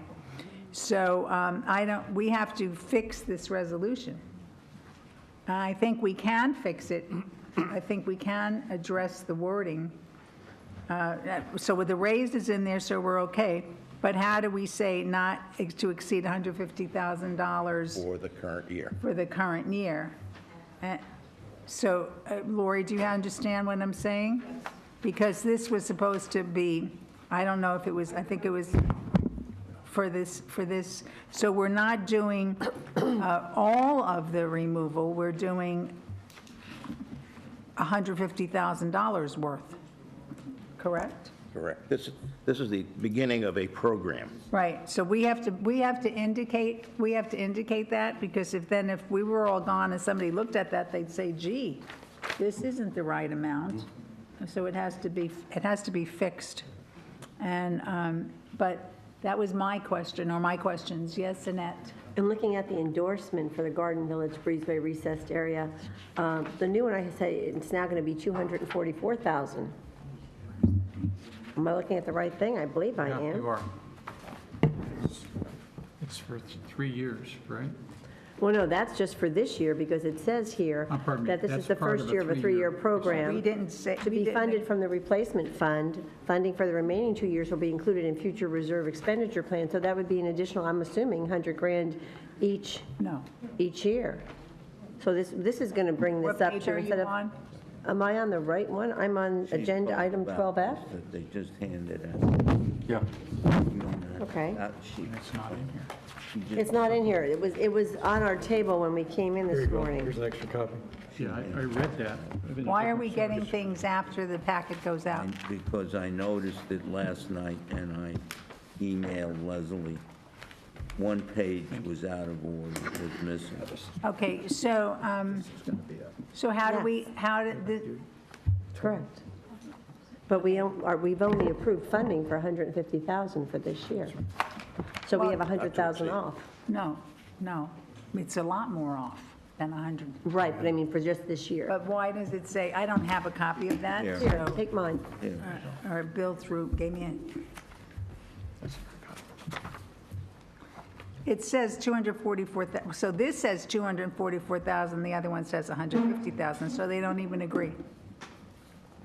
Well, the last paragraph says 150. If we go to my report, M&C, Right?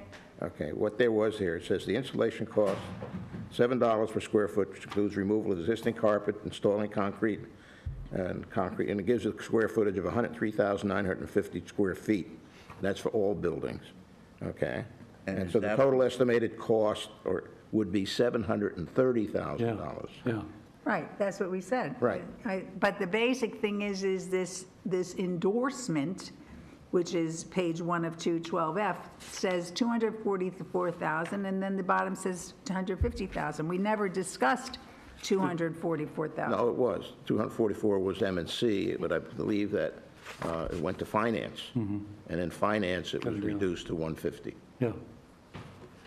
Well, In the last, I know, but we shouldn't be inconsistent in this endorsement. So we're going to ignore the fact that it says that the project requires a supplemental amount of 244,000. How could we say that the project requires 244, but we're only going to give you 150? No, that's an error, So, obviously. Want to make a motion to defer? if I you think read that- the last paragraph, it says 150. yeah, to replace as many lightweight to replace as many carpets as possible. So we've set a limit of 150. Once they hit that limit, that's it. Well, we could look at it for this again. program. Do you for want to now. defer this and get this made more intelligent? No, I don't want to defer it. I'd like to go ahead with it. The thing is, the 244,000, it's a 3-year program. Okay, 244,000 is 1/3 of the total. Right. But 730. we agreed that because it was already like June here, right? So we only, half of the year was gone. So it would be a 3-year program. We would spend $150,000 this year, 250, 200, however it was, and then in the 4th year, because it's a Correct. 3-year program, that's what we agreed to at the meeting. Right. So, so to break it out over 3 years, but this year only has a half a year left. So that $244 is incorrect. Correct. It doesn't require 244,000, because we agreed that we were going to take the 730 and divide it by 3. And this being a half a year, then a full year, and then another half a year. So the endorsement is like a staff report. It doesn't live forever. What lives forever is the resolution, and 240 isn't in the resolution, so we need to make sure the resolution is. Well, the resolution says it, but I would like the endorsement Okay. corrected. Right. Okay. The endorsement then is correcting. All right, so based upon, so we have the motion, and the only thing is how could you change the wording in the motion so that it doesn't sound like you're removing all of it? Do you know what I'm talking We about? are removing all of it. No, we're not. Where the improvement takes place, we take out all the green carpet. That's the wording here. In the last paragraph, somewhere it says, I think we got to add Entire it. recessed area. That's I think we got to add a paragraph. That's Resolve further Yes. that this will be the first year of a 3-year contract, or a 3-year appropriation. Right, and we'll do as many as, just like the endorsement says, we'll do as many as we can for 150,000. Okay, but I could still, And put in the 730,000 total. right, but I could still believe that when we were sitting in the room, meeting, that he indicated that there were a few spots that they were leaving the green, and they weren't doing it all. That was where there were center planters. Right, so we are leaving some green where there's center planters. I was surprised. So, okay, Lynn, maybe you can clear this whole thing up. Well, in the center of some of the buildings is the green carpet around the planter boxes. So that's not going to go away because that's not recessed. Correct. Oh, wait a minute, it is. Nobody walks there. Yeah, I was just thinking, it is recessed. Yeah. But we have to define that in the motion. Removal of outdoor green synthetic carpeting except where blah, blah, blah. Oh, Rosemary, I remember what Ernesto said. Okay, the recessed areas along the walkways by the buildings, it's not out in the middle of those carpets. And that's fine. Yeah. But the thing is we have to indicate this, because if Okay. we were all going to run away, somebody would say, it's all the carpet that's going, and I'm just trying to clarify it. Right, and Lynn is That's not correct. what I'm here to say. Lynn is correct. It's like under the kitchen windows there. Right. All those little, And the doors, and the doorway. they're going to braise the weep Yeah. Right. and make sure that Yeah. that's all. And the plants, right. if they're plants, they're going to put on are there plants there? Well, there are They're plants. going to have to be put on rollers Yes, or some and kind not of set holders. on the holders, whatever. So I believe that should be part of this. Approves selective removal. Would cover that. No? I think we need a motion to defer. The plan calls for removal of the recessed area. Now, are the plants in the recessed area? Yes. But it was supposed to be only around the walls. How just will like we Bill call it said. removal of the perimeter? No. No? No. Can't do that. It says remove all All right, recessed well, it areas. has to be fixed. And the thing is you don't want to delay this another, 4 months. It says, the board of directors and the corporation hereby approves removal. And I'm saying make it selective removal. Okay? And that covers it.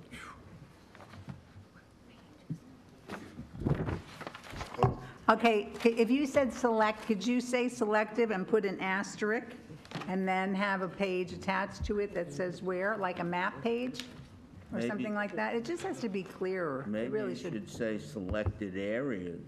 It calls for recessed areas in the endorsement. The other area is recessed also. They're all recessed. Yeah, Yeah. on the first floor of that breezeway. If you say select area removal and you asterisk it and you footnote and you put in some better explanation, it could work. But you can't just say select area, because it could be Lynn is going to select some areas, Steve is going to select the least expensive areas. No, so I think that we just need a little clarification. I'm not saying to throw this out, but I think it just should say select area, asterisk, and describe what it is. Lynn, do you have do people on the breezeway refer to that area under the kitchen sink by any specific name? No.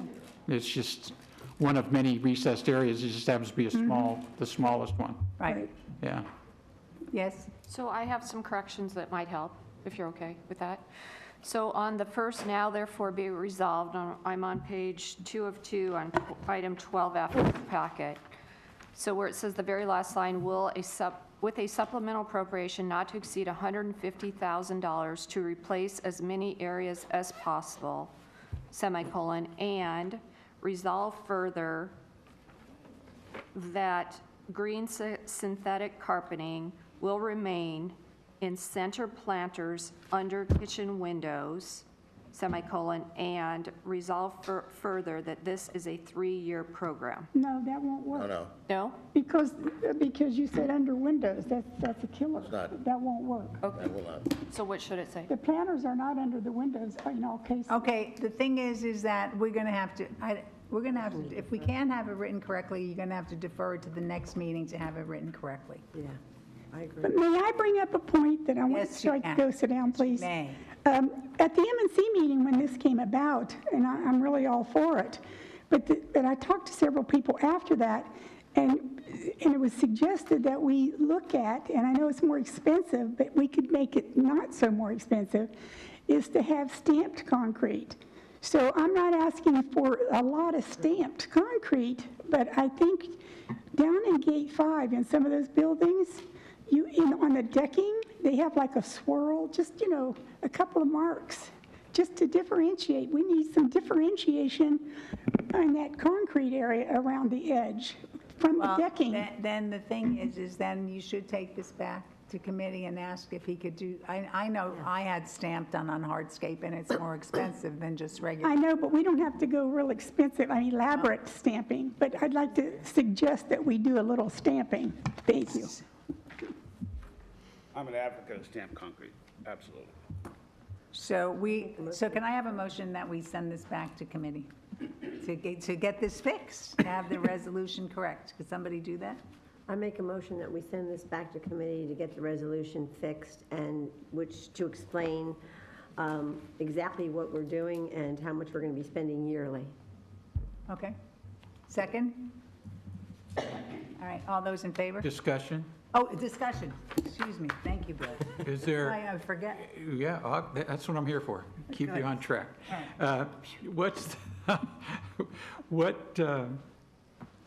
Can we go about expediting this to get this work started without waiting for a whole nother month and then a whole nother month? We could have, any time, we could schedule an open meeting at any time, and you know that if we can get this fixed, the next time we have an open meeting, and we could have an open meeting before the finance meeting, for example, we could have an open meeting, we just need an open Right. meeting, and this could be. Because we have the architectural It needs to committee be, yeah. in 2 weeks. Yeah, we'll definitely have quite a number of meetings, so we just have to get it correct. Okay. Hold on. What?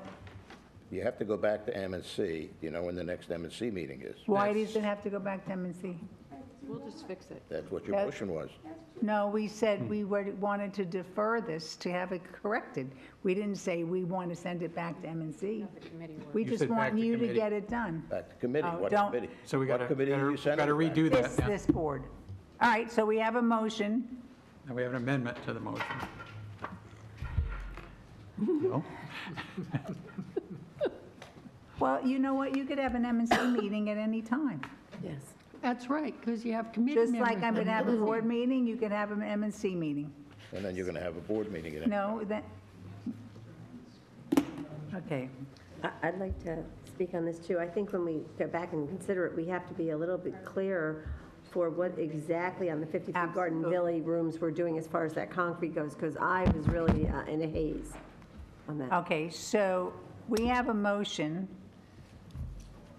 that we refer this back to committee or that we delay this? Committee. Committee, okay. Well, They state the committee. If you're going to go back, the only committee you can refer it back to is M&C. all right, so. They will not meet until June 29th. We'll have a special meeting. Oh, just have a Unless special you call a meeting. special You can meeting. call a That's right. special meeting at any time for that. That's what we're saying. Okay. Whatever committee it's going to be. I mean, And right staff- after that, can we call a board meeting? Correct. We could do that. Okay. And you don't have to have staff at the meeting, they just have to correct it. It'll just be your meeting with the board, all right? So we are asking for a special meeting. We had a motion, we have a second, we voted for it. So that's it. So it's up to, it's in your hands now, Bert. We haven't voted for it. We haven't voted for it. We haven't voted? All those in favor? Thank you. All right, so Can I it's just up to make a you. comment here? Can you keep your, could you make sure that Bert gets this done? Oh, you keep me in You're line. getting in the middle, you're getting me in the middle of this. I don't want to- Yes, Steve. The funds are not in question here. It's just You got to get down the budget. Right. further clarifying what the Right. project is. That's Yes, right. that's it. Okay, new business. Hi, goodness. Don't you worry, Lynn. You contact Bert every day and ask him, did you have that meeting yet? All right, Wait a second, Liz. no, there's nothing now. Rec room. Yeah. Item 13A. We're up to number 13, I said, that's what we're up Oh, to. sorry. New business, entertain go ahead, Bert.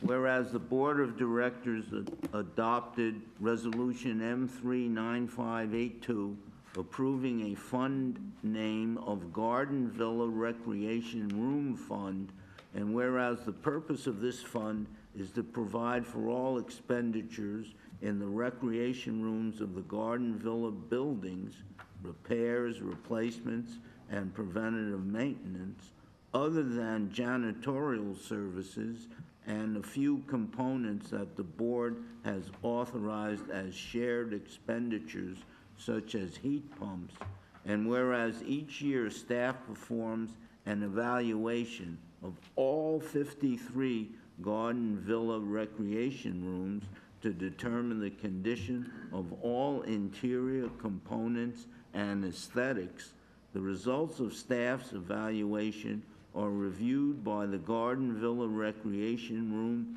Subcommittee to prioritize recommended improvements, and therefore be it resolved May 16, 2017, that the Board of Directors of this corporation hereby approves a supplemental appropriation in the amount of $8,000 to be funded from the Garden Villa Recreation Room Fund to paint the game room, room walls, and accent wall in the rec rooms at 2354, 2355, 4009, 4009, 4010, 4011, and resolve further that the officers and agents of this corporation are hereby authorized on behalf of the corporation to carry out the purpose of this resolution. I move. Second. All those in favor? Okay. The next item is to entertain a motion to approve the 2017 record dates for voting. Where, You're going to read the whole thing? I don't know, do we Oh. really need to read that? Let me just read, now therefore be it resolved. Good. Now therefore be it resolved, May 16, 2017, the Board of Directors of this corporation hereby sets the record date determining those members entitled to cast a written ballot to be June 30th, 2017, no more than 60 days before the the day the ballots are mailed, and resolve further that based on the advice of corporate counsel, the board of this directors of this corporation hereby sets the record date determining those members entitled to receive a notice of the annual meeting to be July 6, 2017, 90 days before the annual meeting, and resolve further that no member shall be entitled to receive a ballot or notice who is shown on the books of account of Third Mutual on said record date to be more than 30 days delinquent in payment of any sums to this corporation, and resolve further that the officers and agents of this corporation are hereby authorized on behalf of the corporation to carry out the purpose of this resolution. I move. Second. All those in favor?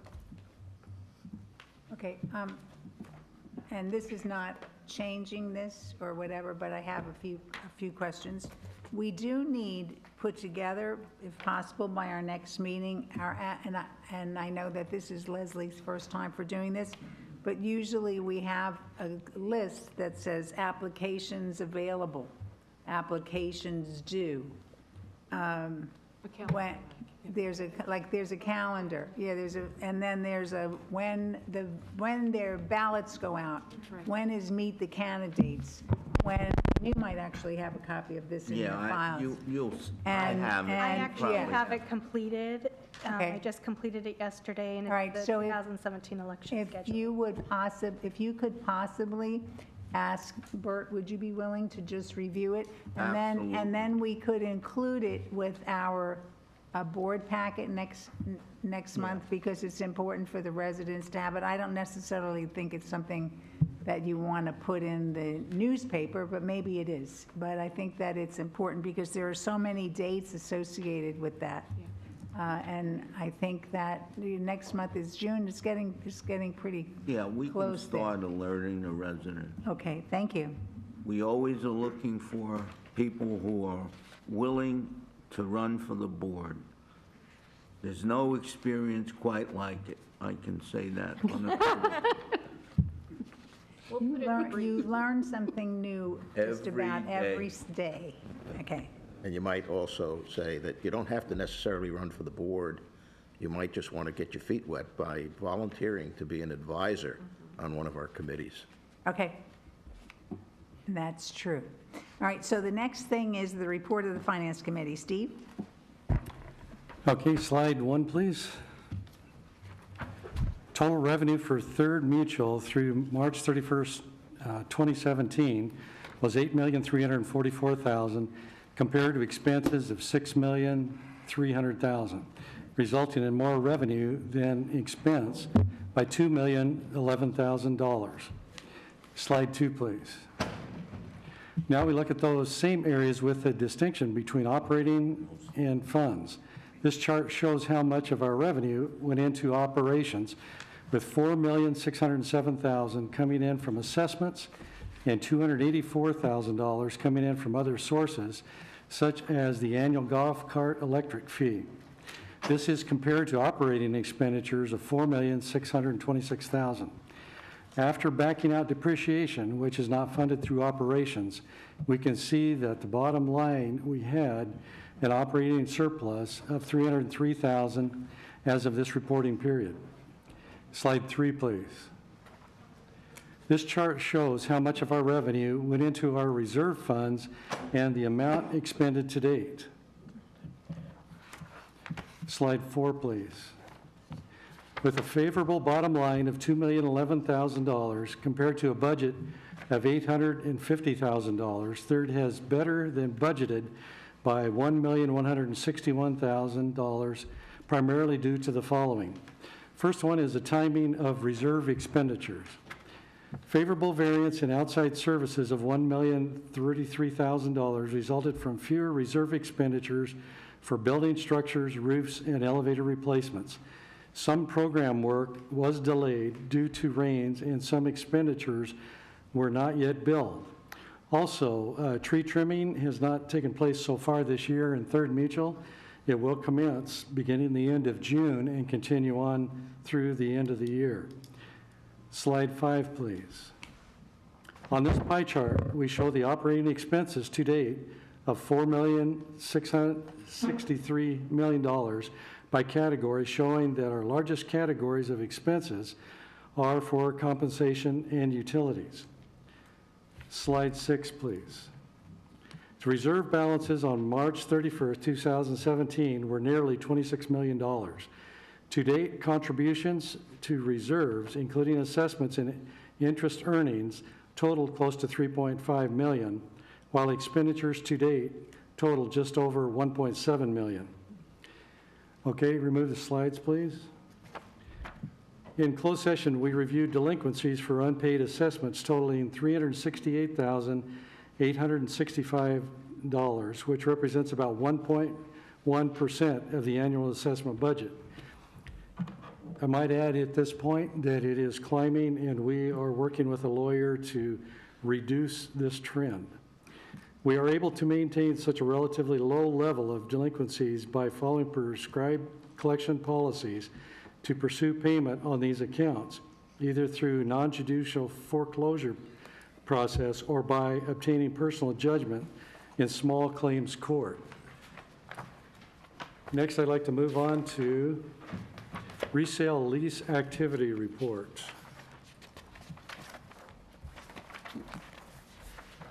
Okay, in Third Mutual, so far through the end of April, there were 153 units sold compared to 154 units last year at this time.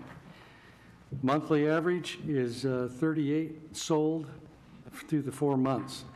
Sales volume so far this year is 58,433,000 compared to 54,596,000 last year. Monthly average this year is 14,600,000 compared to last year of 13,649,000, which shows an upward trend of 7%.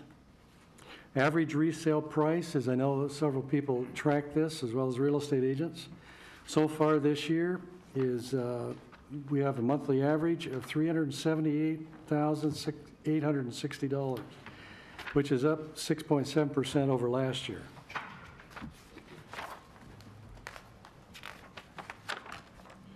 As far as rental activity in the area of Third Mutual, we are at 27% right now, which equates to 1,667 leases out of 6,102 units total in Third Mutual.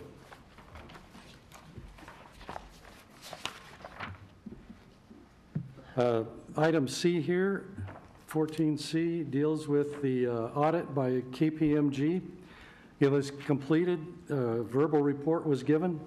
Mr. Jim Taylor was our Third Mutual representative to these proceedings. He has since produced notes for the Finance Committee advisors to look at with hopeful inclusion next year to have such things as footnotes to further clarify the annual report. Adjustments have been posted to the financials as required by KPMG. And this basically dealt with the employee benefits and compensation. The report has been signed off now by KPMG and all affected mutuals in GRF, and it is considered final. One last thing I'd like to mention here is on the 2017 calendar. Some dates have changed as things have been moved around. So I'd like to give the general public a new idea of what's happening here. The landscape review, that's where their numbers are being presented by VMS, is going to be given to Third Mutual on Tuesday, May 23rd, 9:30 a.m. in the boardroom. Also, maintenance review. Is the boardroom available? Yes. Oh, I'm sorry. That we'll have to ask. It's not supposed to be available until yeah. June 6th. Right. For GRF meeting. So where's it going to be? We'll have to find out on that. Okay, the maintenance review, still proceeding here, is on Wednesday, May 24th at 9:30. Excuse me. So this is like next week. It's next week. So Is it, Could anybody look at Team Up on their phone? Because the internet doesn't work here, and maybe it's listed. I have a feeling it's the Sycamore Room, so keep going, and then we'll swing back to that. Because it's important, because residents might want to come to these meetings. I know Lynn will. So to know where they are is important. this basically concludes my report, but let's find out when, or where that's located. She says Sycamore. Sycamore? Yes, it's Sycamore for the 23rd. And for the 24th, too. for the 24th. Yes. Okay, Okay, all right. so 23rd and 24th, at 9:30 both days in the Sycamore Room. Thank you very much. You're welcome. We'll have plenty of chairs. Sorry, I should have noticed that sooner. But I noticed I that should've one got of that them too. had the wrong dates on it, so I sent all that out, but thank you. Okay, good. So are you done? Yes. All right. Number 15, the report of the Landscape Committee. James Tung has been delayed in Taiwan due to family issues, so there was no meeting last month, but our next meeting is Thursday, June 1st at 9 a.m. in the Sycamore Room. And we do not have a report of the Water Committee because there wasn't a meeting this month, but I'm sure we'll have an extra large one next month, or we'll ask Jules to do it if James is delayed there any longer. And so now we're quickly over to number 17. Can I make a What? comment here? Is she gone now? No, she's around somewhere, I don't know where. Okay. I made a comment in my finance report about tree trimming beginning in 3rd, the end of July, and I was thinking that they take input of what is required, the people have submitted information on, as well as what landscaping wants to do. Don't they incorporate this in their whole plan for when they come into 3rd? If that's the case, people should be encouraged to report things. Right, and also, we should be getting, we should be getting the tree trimming schedule out also. I mean, where they're gonna be. So Lori, could you follow, if it's saying it's gonna happen in July, because that's usually a pretty big deal. Yeah. Sometimes they have the lifts going around and this and that, so, Well, I've heard several comments of people that wanted something done in the area to the trees. They should be encouraged to get that called in, so there's a ticket on it, or right? attend the Thursday, June 1st at 9 a.m. meeting in the Sycamore Room. Okay, We'll get some info out on that. okay. And if James isn't back, Susan will have to run the meeting. Well, we'll help you. I thought Bunny. Fine. Who's vice chair, Bunny or Susan? Me. Oh, I'm sorry. I'm co-chair. Excuse me. I Landscape. thought, I know this is all right. If James isn't back, Bunny could run the meeting. Susan will help her, all right? Is that better? Thank you. All right, so the next item on the agenda is the report of M&C. Bert. Okay. The M&C committee had a lot to do since we met only once in the last 2 months, and it makes for long meetings and lots of work. One of the things that we had to look at was the issue regarding the appearance of when an air conditioning unit is removed from a 3-story building. It leaves a a non-aesthetic view of the building. And there was a request from one of the people in the building that they are allowed to leave the cover in place. The city has objected to that, and since then, we've requested that Ernesto go to the city and see if we can get an exception from them, which would enable us to do that, so that from all outward appearances, it would be aesthetically pleasing, rather than having one opening or one space where it's filled in, and the other 3, let's say what you're looking at, you have units in the wall. It would just be facade. Yeah. Yeah. Okay. And so in the meanwhile, we're not having anybody remove it, even though the city objects, because you're going to try to convince them. It's a city issue. Okay. We then had the consent calendar. We pulled the consent calendar and actually went through and reviewed the project log. We reviewed the programs report and we reviewed the maintenance expenditure report and had questions to staff, and they'll have to come back and respond to us. We made some improvements to the report. I'm not going to go into the details of that. We'll be here for quite a while. We did discuss building or building address painting on the curbs. There is a pilot that has been done on Bahia Blanca West.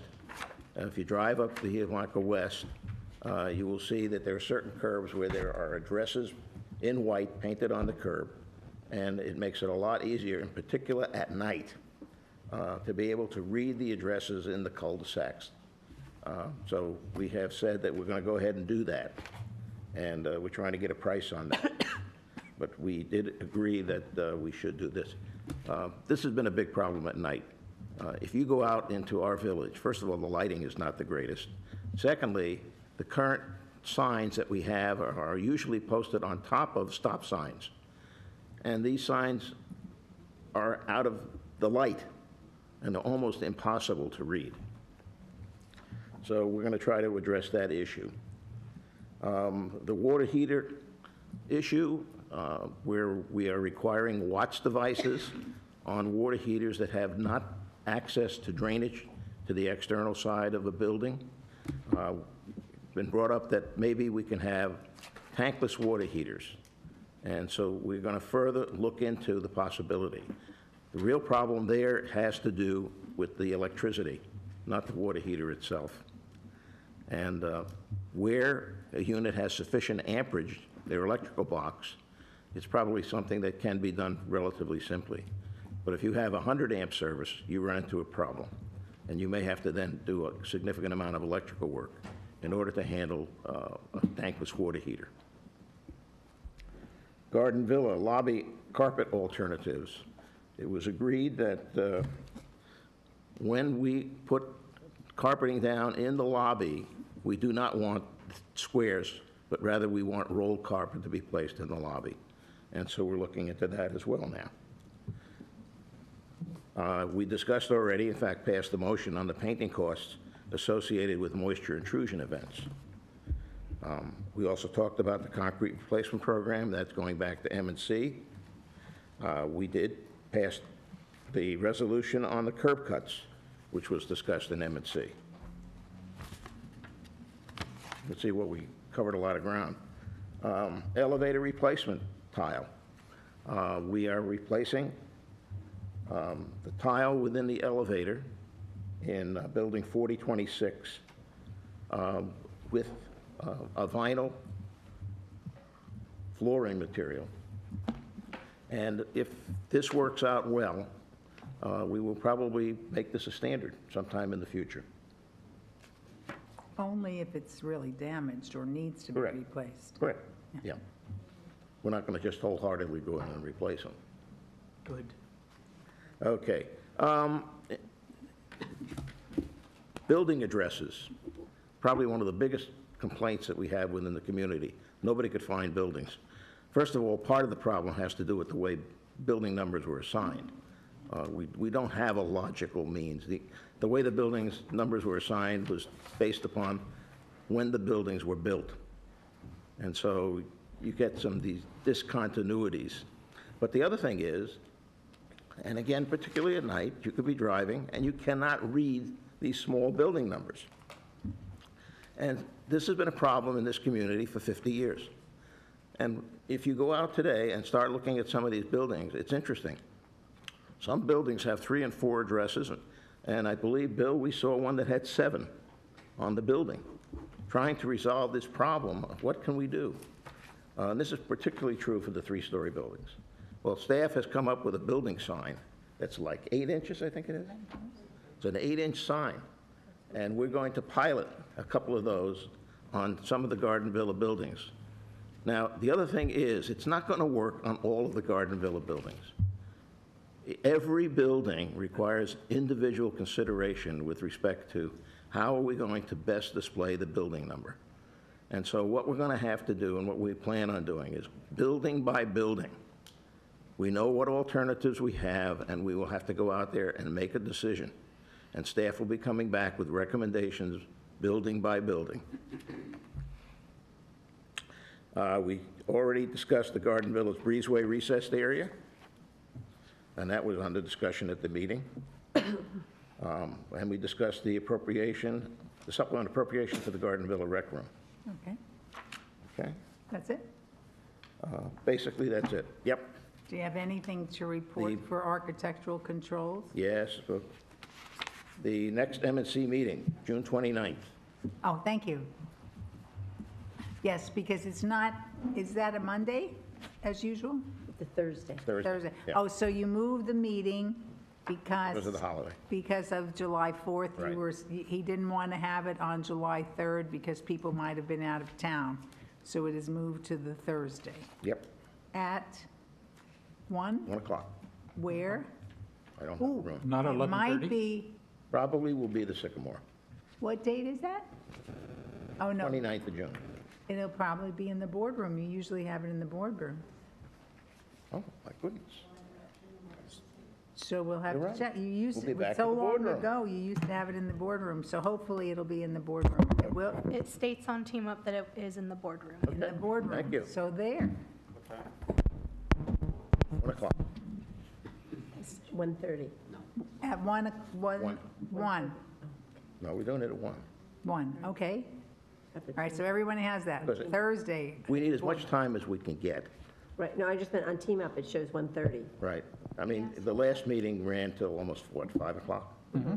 1 to 5. You Yeah, start but at I'm 11, not- you start at 11:30 in the morning. But I'm not going to be there, so it'll be short. Oh, hey! That cuts it in. I'll be visiting the Pope. At least an hour. Do you want us to change it to 1 o'clock? If he wants it at 1 o'clock, yes. He does, okay, we'll make that change. No. No, that's M&C. Okay, let's go. Come on, Bert. Okay. Architectural does bus tour, not M&C. Correct. Right. We were talking M&C. I thought you changed the architectural controls. I'm sorry. No, I'm not there yet. Okay. In architecture, we looked at the new neighbor awareness forms, okay, and have approved those forms.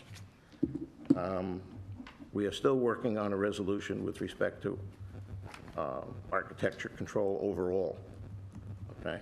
And that has yet to be approved by our lawyer.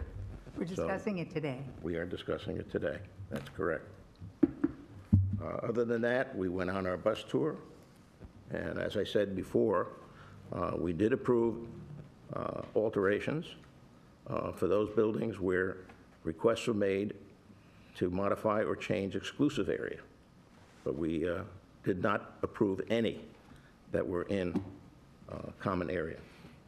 And could you just mention again, if somebody, people have to get neighbor awareness forms for everything? Everything. Everything now, not as in the past where it was like, oh, somebody else has it and we don't have to do it, or Well, it's, so in the everybody. past, it was for standards. Right. They said if it's standard, you didn't need it. Okay, so everyone, because, all right, well, and that's a good thing to know. Okay, so is that it? That's basically it. Okay, so the next is the report of the Energy and Technology Committee.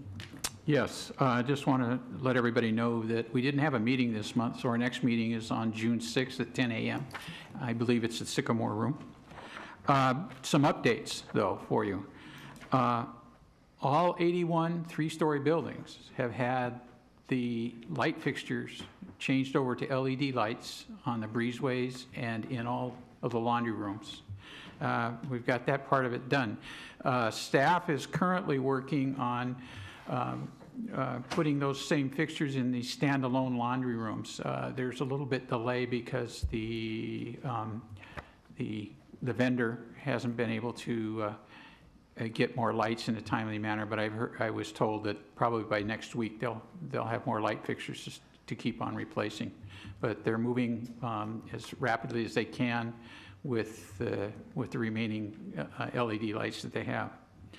The solar project, right now it's in the hands of Edison. There's 3 buildings that need to be connected to that remained to be connected to the Edison grid, and their engineering people are looking at it before we go ahead and start trenching, okay? And once we get that okay, we're going to trench and run conduit between the 2354, the 2399, and the 2393 buildings over to transformers and other buildings that can handle the load of the electricity we're going to produce, okay?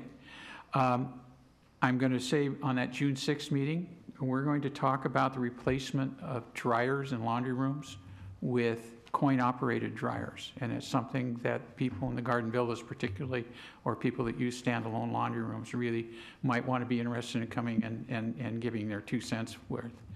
So the other thing is that we're right now in the process of looking at our electric bills for the solar.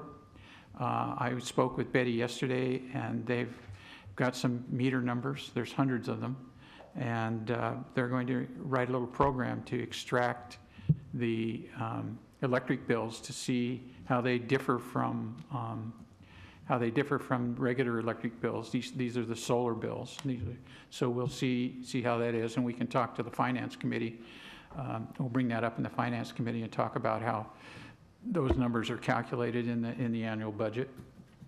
And the last thing is, it looks like we're setting up a meeting for Wednesday, May 31st, to talk about our plug-in electric vehicle decal policy, procedures, and enforcement. We've got some holes in those different areas that we need to get corrected, and there'll be a discussion on that. And that meeting, like I say, it should be announced when we're going to have that meeting. And that's all I have. Thank you very much, Bill. The next is the report of the traffic hearings. Hi. Basically, the Laguna Woods Village Traffic Committee April 2017 report. I do apologize that I did not get this over quick enough since I was out of town to be on the slide. There were citations issued in April were 191. The number of no fine citations issued were 42. And basically, those could be warnings, whatever, in terms of that. The number of monetary fines imposed were 149. The number of fines paid were 11. The number voided or suspended basically were 26. Voided or suspended what? Licenses or fines? No, voided or suspended fines. Okay? And then the number that attended traffic school was 6 this month. The closed citations out of the remaining balance that are open through the months continuously was 85. And the percentage of closed citations now is 45%. And the revenue from the fines or the traffic school, actually that was not available to me. And that's it for the traffic report. Okay, didn't you have something to report on? Oh, that'll be number 23, the GRS okay. pilot. All right, good. But I Thank you. do want to state that the next traffic, basically, committee meeting will be, or the traffic court will be Wednesday, May 24th, and there's hearings from 9 to noon and then 1 to 3. And that'll be in the Cypress Room. Thank you. You're welcome. Can I ask a question? There seem to be a lot fewer fines paid than fines imposed. Is there some reason for that? Yes, the person, first-time offenders are, usually what happens, like, there's several things. If you're a first-time offender, you have the opportunity, everyone does, no matter what, if you were parking incorrectly in the rec, whatever you were doing, or in the, and then you're able to go to traffic school. And if you go to traffic school, you only have to pay, I think it's $20 versus whatever that fine was, $50 or $100. That's the reason for the large disparity in funds. Thank you. You're welcome. Okay, so the next item on the list is the report of the Communications Committee. Bert Baum. I will try to communicate this quickly. What we're doing in communications ongoing is trying to improve and increase the communication between the boards and the residents, both ways. And one of the things we're looking at, of course, is TV6, but also the Breeze. And I was happy to hear Donna say they got some good feedback on what the Breeze is doing. If you notice, there are different sections in the Breeze. Third has its own section. if there are certain things you would like to see in the Breeze, you can contact me, or you can contact Heather Rasmussen, 268-2292, and just give her whatever ideas that you have. We're always looking for new ideas.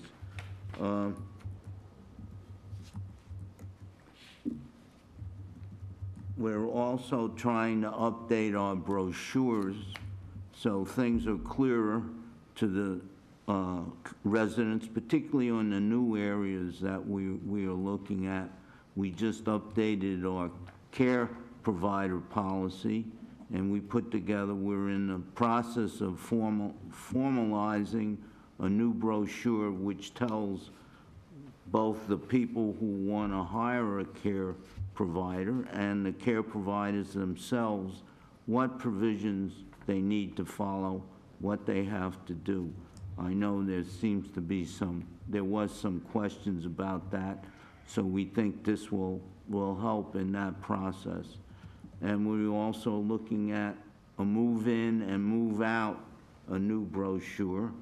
And there are certain steps that you have to follow when you move into this community, and we want people to be aware of this before they even get here and also when they move out. Our next meeting is going to be June 26th, that's a Monday, at 1:30. Everyone is welcome to attend.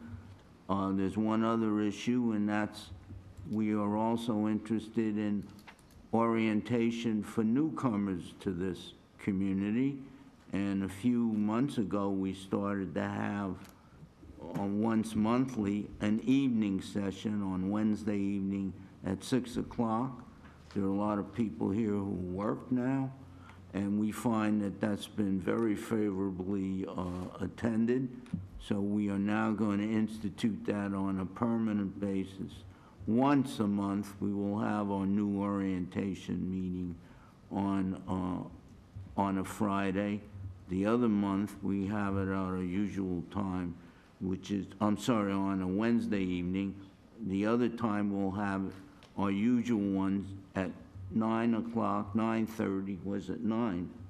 On Friday, it's the third Friday of the month. That's this Friday, Bert. So, for example, this month, it's this Friday, Right. and it's in the morning. Right. So then next month, it'll be in the evening, and Right. then it's scheduled that way thereafter. Yeah, you can go to the Globe, or you can go look at the Breeze or the various information that's put out via internet, and also on our website to find out when these are being held. Thank you. It's on Team Up as well, Bert. I'm sorry? It's on Team Up as well. Okay, Team Up has it. Yeah, but a lot of A lot of residents residents have don't have. TV6 message board. TV6 message board. Okay, all right, so that's excellent, thank you. Are we still sending, I thought that Brad's office was doing like a welcome note to all new residents? We're working on that. We're still working, because we were sending like a little pink card or something, and he was going to improve that pink card, because I gave him a copy of it, and that was about 7 months ago.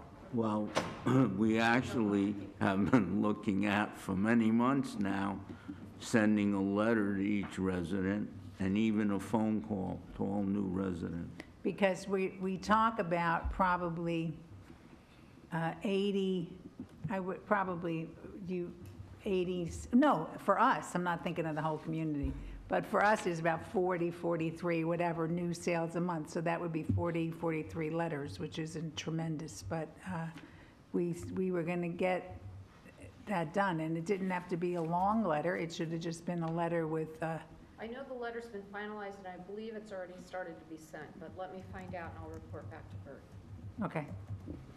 All right, so now, report of the Resident Policy and Compliance Task Force. I do want to say before you start, we had a resident who complained to me about getting his caretaker stuff, right?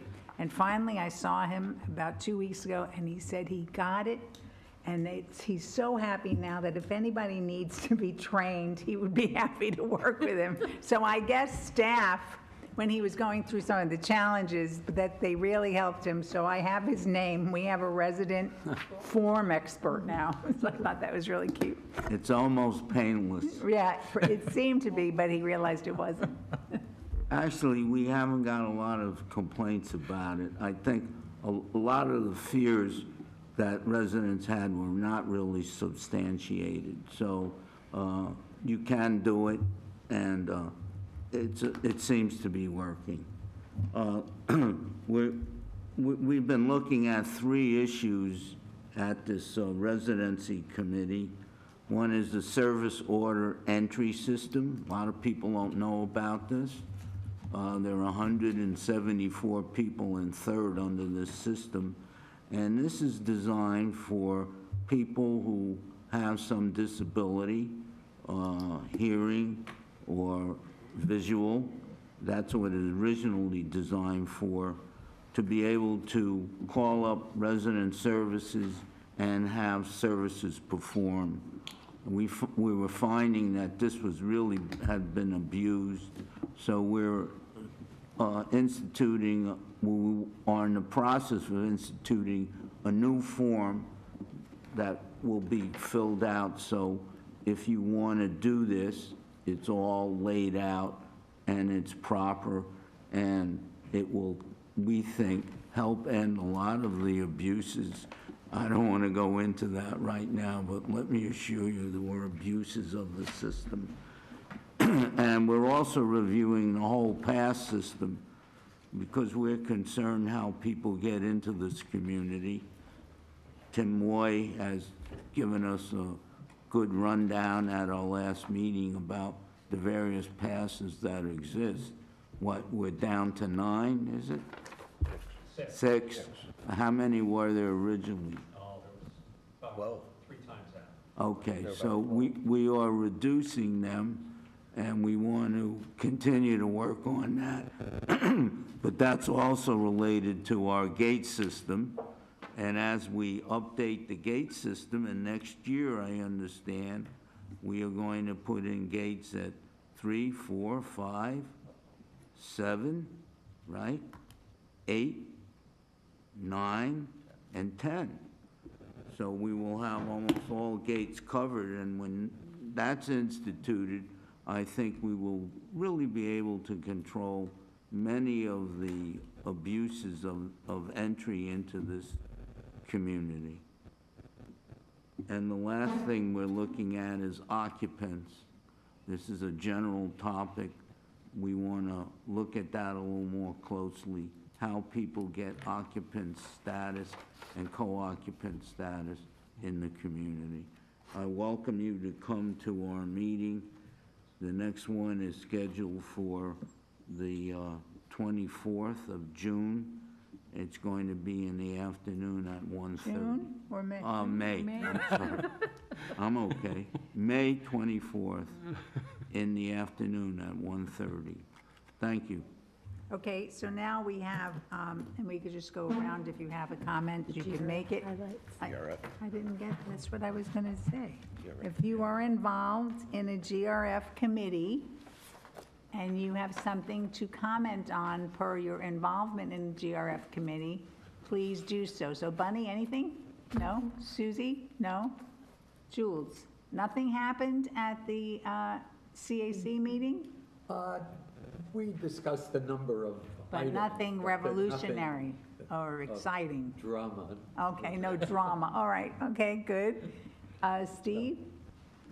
I'm reporting I attended the Golden Rain Foundation Security and Community Access Committee held on April the 20th in Clubhouse 5 for Steve, who was unavailable at the time.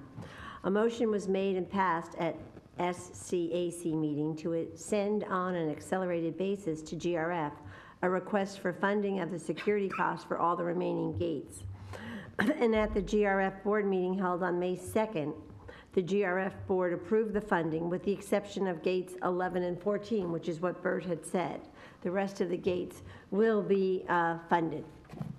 And that's what I have to report. And I believe that when this was discussed, when we first approached the other boards, we had a meeting with all the boards a few months ago, actually.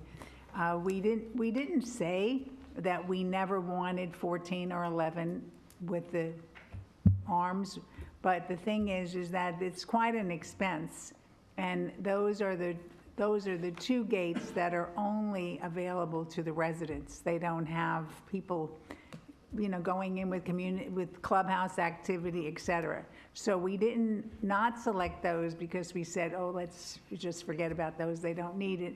It was a budgetary, and I know that as soon as our security chief feels that we need it, he'll be telling us about it. But that's how we got them to actually accelerate it, by not just saying go for all of it. This was just going except for those two, because those are not the gates where we are inundated with compliance issues having to do with extra people coming in for security. Not inundated. I didn't say we didn't have any. So thank you very much, Annette. Bill, you have anything? None. Bert? John? Okay, so now we have finished the GRF comments, and the basic thing is it's time to the director. This is time for the director comments. I'm going to start at this side. John, you have any comments as a director? None? Okay, all right. Bert? No. Bert? No. Bill? Annette? I do, and it's just a consideration. We are going to have our special Maintenance and Construction Committee meeting on 5/24 from 9:30 to 11:30 in Sycamore, which is going to conflict with the traffic meeting that we have from 9 to noon and 1 to 3 in the Cypress Room on that We'll day. have somebody replace you in Yeah, the afternoon. and then we'll also have, we're going to have another conflict like that, too. There'll be two conflicts. We're meeting at 9:30 on that morning with the budget on May 24th. So she has budget meetings over traffic hearings? That's what it sounds like. Yeah. We better talk to the chief. Well, then we can't have anybody from Third there. Yeah, that might be it. Because we can't, all right, well, Well, we can look at the schedule if necessary. yeah, because that's what they're saying. We are like, all of us are like calendar freaks, because there's so much conflict. So thank you, that's really good. So he'll take care of that one. All right, good. Steve? Just one comment. I want to remind new residents that our new resident orientation is this Friday, the 19th of May, in the Elm Room from 9 to 11 a.m. You want to make some comments on that? Well, who of the board is doing that this time? I'll be Bunny? there. All right, Bunny, Bunny support is that. our director, and she'll be supported by Steve. And basically, this is the perfect time to be introduced to our community. We talk about the community and the different things available, and you get to meet some of the board. So that's really good. So thank you, Steve. And please come even if they have an RSVP. Yes, and please come even if you're not a new resident. Right. Come just if you want to come. I mean, because what do you serve? Cookies? So if you're hungry, come. Jelly Okay. bean. Jules, do you have anything? No. Susie? And Bunny? What? Oh, nothing. All right. All I could say is thank you all very much for your hard work. This is a fabulous sport, and we're very happy to be serving Third. Thank you. This meeting is recessed to our closed session.